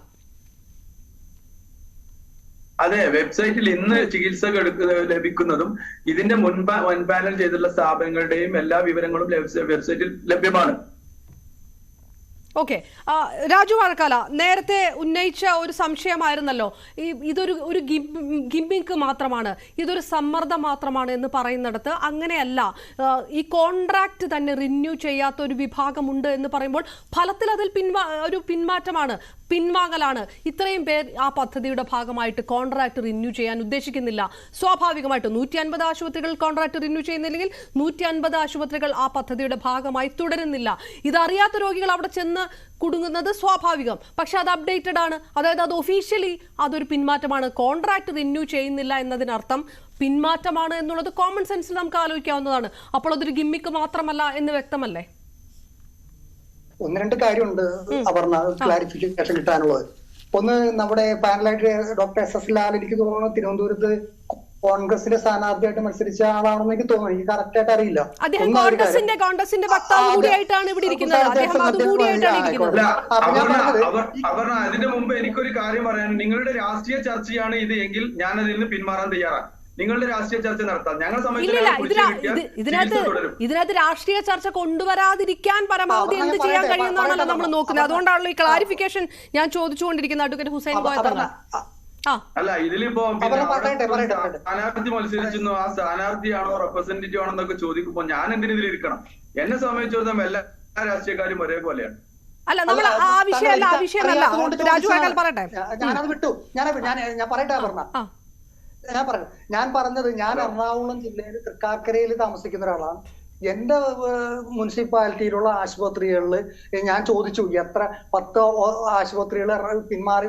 എനിക്കറിയാം, ഞാനൊരു സാധാരണക്കാരനാണ്. സർക്കാർ ആശുപത്രികളിലും ചെറുകിട ഈ പറഞ്ഞുള്ള സഹകരണ ആശുപത്രികളിലൊക്കെ ചികിത്സയ്ക്ക് വന്ന ഒരാളാണ്. അപ്പോൾ ഇങ്ങനെ ഈ കാരുണ്യ പദ്ധതിയിൽപ്പെട്ട ആശുപത്രികൾ പിന്മാറിയിട്ടുണ്ടോ എന്ന് അറിയാനുള്ള ഒരു അവകാശം ഒരു സാധാരണക്കാരായ എനിക്കുണ്ടല്ലോ, എന്നെ പോലുള്ള സാധാരണ രോഗികൾക്കല്ല. അല്ലെങ്കിൽ നമ്മുടെ സുപ്രഭാതത്തിൽ ഒരു അസുഖം മൂലം ഇന്ന ആശുപത്രി ചെന്ന് അവിടെ കയറി കഴിയുമ്പോൾ പറയാണ് കാർഡ് കാണിക്കുമ്പോൾ ഇത് ഇവിടെ ഇല്ല പൊക്കോ എന്ന് പറയുമ്പോൾ നമുക്ക് സമയമാണ് ഏറ്റവും വിലയേറിയത്.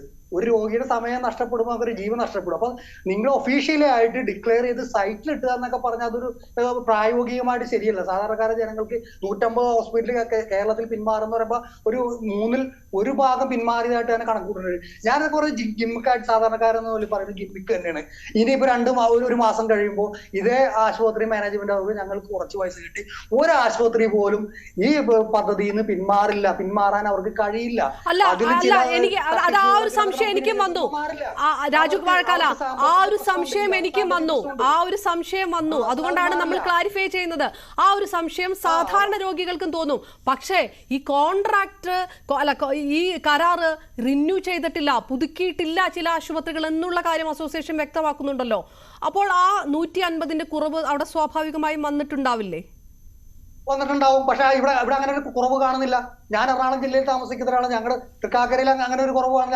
അങ്ങനെ ചൂണ്ടിക്കാണിച്ചാലല്ലേ ഒരു രോഗി എന്ന നിലയിൽ അവിടെ പോകുന്നവർക്ക് മനസ്സിലാക്കാൻ കഴിയും. ഒറ്റ സെക്കൻഡ്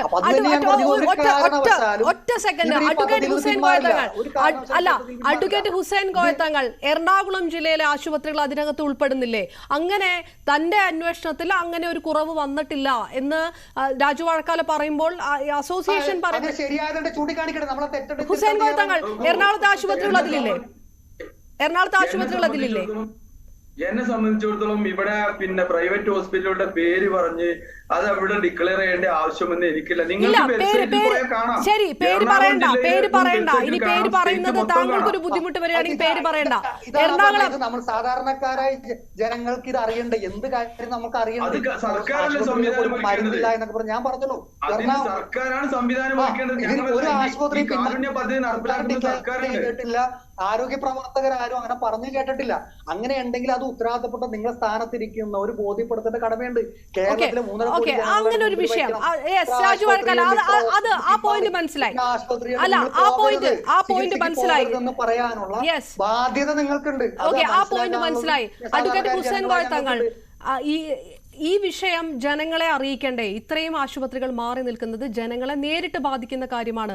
അത് വ്യക്തമായി ജനങ്ങളെ അറിയിക്കണ്ടേ എന്നാണ് ചോദിക്കുന്നത്. അസോസിയേഷൻ ആ ഒരു വിഷയം തന്നെ അഡ്രസ്സ് ചെയ്യാനാണോ ഇപ്പോൾ മാധ്യമങ്ങളുടെ സഹായം തേടിയിരിക്കുന്നത്, അല്ലെങ്കിൽ ഈ വാർത്ത പുറത്തേക്ക് വരുന്നത് ആ ഒരു വിഷയം അഡ്രസ്സ് ചെയ്യാൻ വേണ്ടിയിട്ടാണ്? ഈ വിഷയത്തിൽ കാരുണ്യ പദ്ധതിയിൽ നിന്ന് പിന്മാറുന്നതായിട്ട് ഇങ്ങനെ സർക്കാരിനെ സമ്മർദ്ദത്തിലാക്കുന്ന പരിപാടിയിൽ വാർത്തകളായിട്ട്. അല്ല, അദ്ദേഹം പറയട്ടെ, അദ്ദേഹം ഒന്ന് പറയട്ടെ. എനിക്ക് ഒന്ന് ക്ലാരിഫിക്കേഷൻ കിട്ടിക്കോട്ടെ.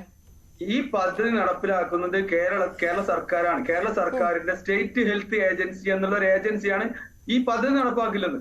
ആ പദ്ധതി നടപ്പാക്കുന്ന ബന്ധപ്പെട്ട എല്ലാ കാര്യങ്ങളും വെബ്സൈറ്റിൽ വ്യക്തമാണ്.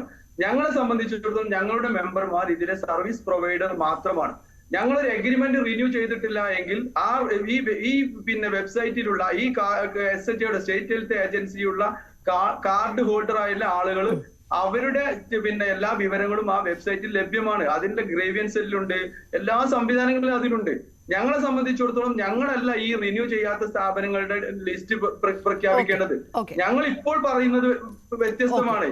ഇപ്പോൾ പറയുന്നത് 400ഓളം കോടി രൂപ ഞങ്ങൾക്ക് കുടിശ്ശികയായി കിടക്കുമ്പോൾ ഇത് മുന്നോട്ട് കൊണ്ടുപോകാൻ ഞങ്ങൾക്ക് കഴിയില്ല. അതുകൊണ്ട് ഞങ്ങൾ മൊത്തത്തിൽ എല്ലാവരും കളക്റ്റീവായിട്ട് പിന്മാറാൻ തീരുമാനിക്കുന്നു.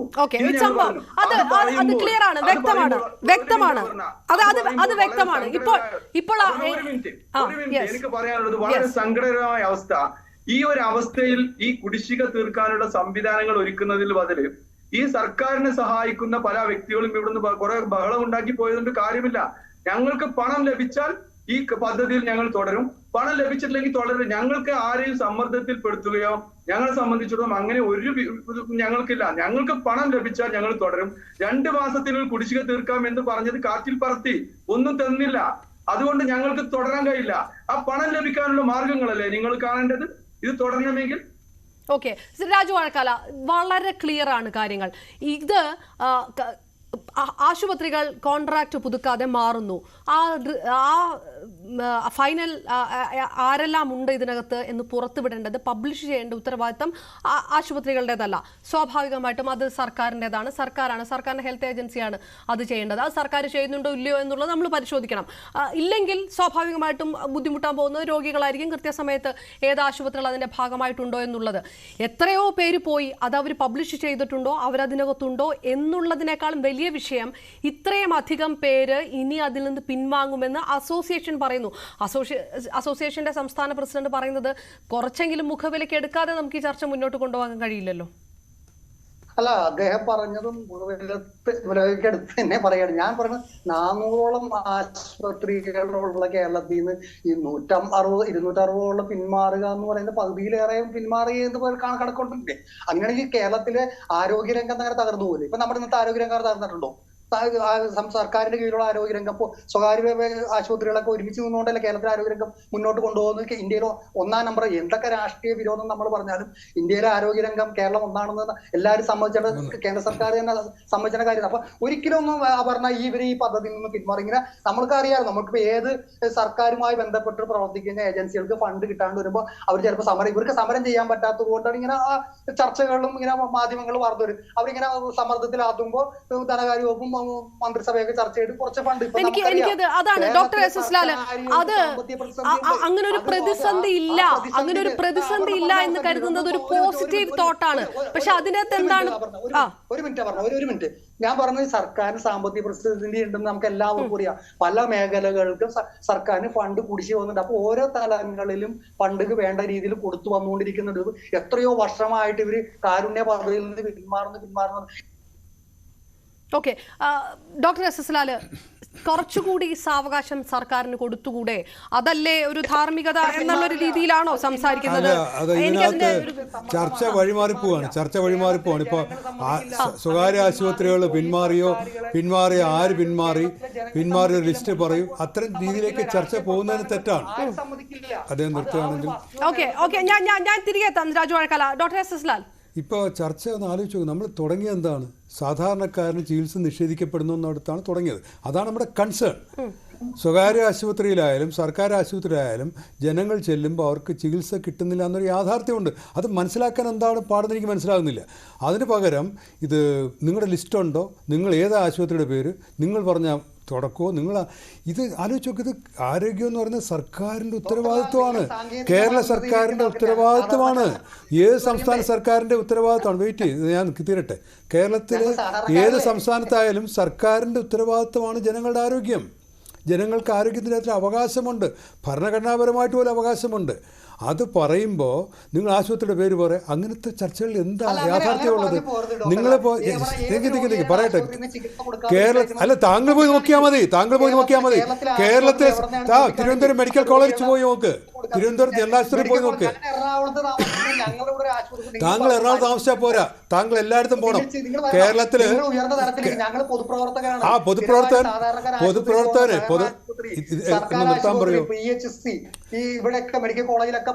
അതെ, പോണം. നിങ്ങൾ എറണാകുളത്ത് മാത്രം പോയാൽ പോരാ. നിങ്ങൾ എറണാകുളത്ത് കേരളത്തിലെ എല്ലാ ആശുപത്രിയും മോശമെന്നല്ല പറയുന്നത്. കേരളത്തിലെ എല്ലാ ആശുപത്രിയും രാജു സംസാരിക്കില്ല. രാജു നിർത്ത്. രാജു സംസാരിക്കാൻ ഞാൻ പറയട്ടെ. കേരളത്തിലെ എല്ലാ ആശുപത്രിയും മോശമെന്നല്ല പറഞ്ഞത്.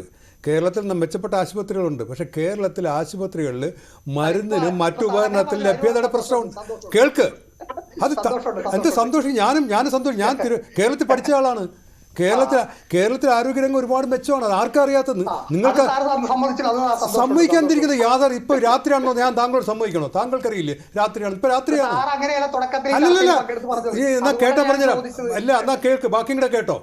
കേരളത്തിലെ ആരോഗ്യരംഗം മെച്ചമാണ്. അത് വർഷങ്ങളായിട്ടുള്ളതാണ്. അത് ഈ സർക്കാർ വന്നപ്പോൾ ഉണ്ടായൊന്നുമല്ല. കേരളത്തിൽ അത് തുടർച്ചയാണ്. അത് പണ്ടേ ഉള്ളതാണ്. ഇവിടെ കേരളത്തിൽ നദികളിലുള്ളതാണ് വെള്ളമുള്ളത്. തമിഴ്നാട്ടിലേക്ക് ഒഴുകാത്തതുകൊണ്ടാണ് ഇവിടെ വെള്ളമുള്ളത്. അപ്പോൾ അത് സർക്കാരിൻ്റെ മെച്ചമാണോ? കേരളത്തിൽ ഒരുപാട് കാര്യങ്ങൾ നമുക്ക് അനുകൂലമാണ്. അതുകൊണ്ട് ആരോഗ്യം മെച്ചമാണ്. അതിൻ്റെ അർത്ഥം കേരളത്തിലെല്ലാം ശരിയെന്നല്ല. കേരളത്തിൽ സ്ത്രീകളുടെ മരണനിരക്ക് നോക്കിക്കഴിഞ്ഞാൽ അമ്മമാരുടെ കുറവാണ്, യാഥാർത്ഥ്യമാണ്. ശിശുമരണനിരക്ക് കുറവാണ്. ഇത് കുറവെന്ന് പറഞ്ഞാൽ ഇവിടെ ഇല്ല എന്നല്ല. ബീഹാറിനേക്കാൾ മധ്യപ്രദേശേക്കാളും കുറവാണ്. താങ്കളുടെ മകന് 40% മാർക്ക് കിട്ടിയാൽ പറയാം എൻ്റെ മോൻ മെച്ചമാണ്, കാരണം അടുത്ത വീട്ടിലെല്ലാം 20% എന്ന് പറയുന്ന പോലെയാണ്. നമ്മൾ മെച്ചമാണ് മറ്റ് സംസ്ഥാനങ്ങളെക്കാൾ. ചില ആരോഗ്യ സൂചികളിൽ സമ്പന്ന രാഷ്ട്രങ്ങൾക്ക് തുല്യമാണ്. അത് യാഥാർത്ഥ്യമാണ്. അത് കേരളമായതുകൊണ്ടാണ്. ഈ മന്ത്രിസഭയെ കൊണ്ട് ബീഹാറിൽ വെച്ചാൽ ശരിയാവൂ? ഇത് കേരളമായത് അങ്ങനെ മനസ്സിലാക്കണം. പിന്നെ ചില കാര്യങ്ങൾ കേരളം മാതൃകയല്ല. പ്രമേഹ രോഗം ഇന്ത്യയിൽ ഏറ്റവും കൂടുതൽ കേരളത്തിലാണ്. മാതൃകയാണോ? റോഡ് അപകടങ്ങൾ കൂടുതലാണ് കേരളത്തിൽ. മാതൃകയാണോ? ആത്മഹത്യ കേരളത്തിൽ കൂടുതലാണ്. മാതൃകയാണോ അത്? അപ്പോൾ മാതൃക എല്ലാത്തിനും ഒരുപാട് കാര്യങ്ങളുണ്ട്. ശരാശരി അത് താങ്കൾ എനിക്ക് പറഞ്ഞു തരണ്ട. ഞാൻ 40 വർഷമായി മെഡിക്കൽ വിദ്യാഭ്യാസം തുടങ്ങിയിട്ട് തന്നെ. അത് താങ്കൾ പറഞ്ഞു തരണ്ട. മെഡിക്കൽ വിദ്യാഭ്യാസം പൊതുപ്രവർത്തനം നടന്ന ആരോഗ്യത്തിൻ്റെ എല്ലാ കാര്യങ്ങളും അറിയുന്നില്ല. ഞാൻ 40 വർഷം മെഡിക്കൽ കോളേജ് ചേർന്നിട്ട്. അപ്പോൾ ഇത് പറഞ്ഞു തരണ്ട. അപ്പോൾ ഞാൻ പറഞ്ഞു, അപ്പോൾ താങ്കൾക്ക് അതാണ് പ്രശ്നം. താങ്കൾ ചോദിച്ച കാര്യത്തിലേക്ക് വരിക. കേരളത്തിൽ എറണാകുളത്തല്ല, ഞാൻ വേണമെങ്കിൽ വണ്ടിക്കൂലി വരാം, തിരുവനന്തപുരത്തൊക്കെ ഒന്ന് വരണം. വന്നിട്ട് തിരുവനന്തപുരത്ത് ജനറൽ ആശുപത്രിയിൽ മെഡിക്കൽ കോളേജ് ആശുപത്രിയിലേക്ക് ഒന്ന് പോകണം. മെഡിക്കൽ കോളേജ് ആശുപത്രി തിരുവനന്തപുരം ഞാൻ പഠിച്ച ആശുപത്രി. അവിടെ ഓപ്പറേഷൻ ചെയ്യാനായിട്ട് കമ്പിക്ക് തുണ്ടു കൊടുക്കുകയാണ്. പുറത്ത് പോയി 15,000 കമ്പി വാങ്ങിച്ചിട്ട് വരാൻ. ഇത് പ്രവർത്തിക്കുന്ന അതൊരു യാഥാർത്ഥ്യമാണ്. പൊതുപ്രവർത്തനമാണെങ്കിൽ പൊതുജനങ്ങൾക്ക് വേണ്ടി നിൽക്കണം. ഞാനീ പറഞ്ഞത് നിങ്ങൾ എൻ്റെ പാർട്ടി ഏതായിക്കോട്ടെ, നിങ്ങൾക്ക് എൻ്റെ പാർട്ടി ഇഷ്ടമല്ലായിരിക്കും, പക്ഷേ ഞാൻ പറഞ്ഞ ജനങ്ങൾക്ക് വേണ്ടിയിട്ടാണ്. എൻ്റെ പരിചയത്തിൽ നിങ്ങൾ കള്ളം പറഞ്ഞു, നിങ്ങൾ തെറ്റ് പറഞ്ഞ് അംഗീകരിക്കാൻ പറ്റില്ല. എനിക്ക് ഇപ്പൊ കിട്ടിയ ഒരു ലെറ്ററാണ്. അത് ഈ മലപ്പുറം സഹകരണ ആശുപത്രിക്ക് സർക്കാർ നൽകിയ ഒരു മറുപടിയാണ്. പിന്മാറരുത്, കാസ്പ് സ്കീമിൽ നിന്ന് പിന്മാറരുതെന്ന് പറഞ്ഞിട്ട് ഒക്ടോബർ 19 നൽകിയതാണ്. 24 ലക്ഷത്തോളം രൂപയുടെ ഒരു ഫണ്ട് റിലീസ് ചെയ്യാമെന്നുള്ളത്. അപ്പൊ പിന്മാറുന്നില്ല എന്നുള്ള വാദത്തിൽ വലിയ കഴമ്പില്ല എന്നുള്ള കാര്യം വ്യക്തമാണ്. നമുക്ക് ആ ഡോക്യുമെന്റ് ഇപ്പോൾ കാണിക്കാൻ പറ്റാതെ ഇപ്പോൾ ലഭിച്ചതാണ്. മലപ്പുറം സഹകരണ ആശുപത്രിക്ക് സർക്കാർ നൽകിയിരിക്കുന്ന ജോയിന്റ് ഡയറക്ടർ, സ്റ്റേറ്റ് ഹെൽത്ത് ഏജൻസിയുടെ ജോയിന്റ് ഡയറക്ടർ നേരിട്ട് തന്നെ പിന്മാറരുത് എന്നുള്ള ആവശ്യം സർക്കാർ ഉന്നയിക്കുന്നുണ്ട്. ഇതിനകത്ത് സർക്കാർ ഇത് ഉന്നയിക്കുന്നുണ്ട്. പിന്മാറുന്നില്ല എന്നുള്ള വാദത്തിൽ കഴമ്പില്ല. പ്രധാനമായിട്ടുള്ള വിഷയം പിന്മാറുന്നുണ്ടോ ഇല്ലയോ ഉള്ളതിനപ്പുറത്തേക്ക് ഈ പ്രതിസന്ധി എങ്ങനെ പരിഹരിക്കാം. മാർച്ച് മാസം കഴിയുമ്പോൾ സ്വാഭാവികമായിട്ടും വേനൽക്കാലം വരുന്നു, അത് കഴിയുമ്പോൾ മഴ വരുന്നു, അത് വലിയ രീതിയിലേക്ക് ആരോഗ്യരംഗത്തെ പ്രതിസന്ധിയിലാക്കുന്ന ഒരു ഘട്ടമുണ്ടെങ്കിൽ അതൊരു പോസിറ്റീവ് തോട്ടാണ്. അങ്ങനെ ഒരു നിലപാട് ആരോഗ്യ വകുപ്പിന്റെ ഭാഗത്ത് നിന്ന് ഉണ്ടാകണം എന്നാണല്ലോ സാധാരണക്കാരായ എല്ലാവരും, ഞാനടക്കമുള്ള എല്ലാവരും ആഗ്രഹിക്കുക. അത് തന്നെയാണ്.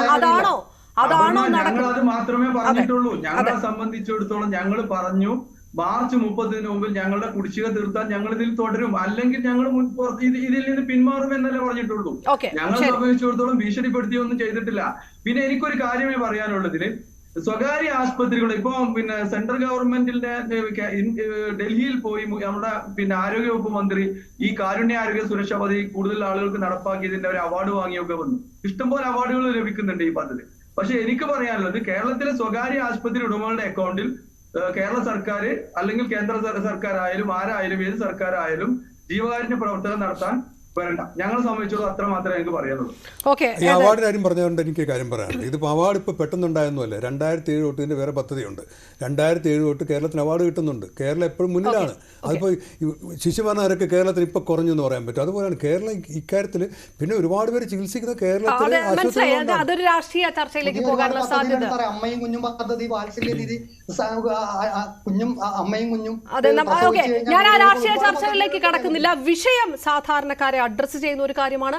അതിനകത്ത് പരിഹാരം ഉണ്ടാകണം എന്നുള്ള അർത്ഥത്തിൽ നടത്തിയ ചർച്ച കൂടിയാണ്.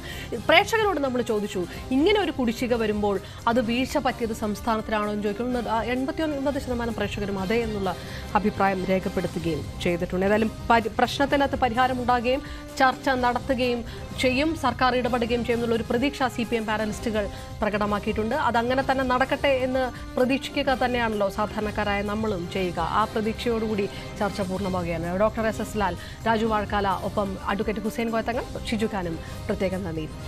പ്രൈം ഡിബേറ്റിൽ ചേർന്നത് പൂർണ്ണമാകുന്നു. Prime debate. നമസ്കാരം.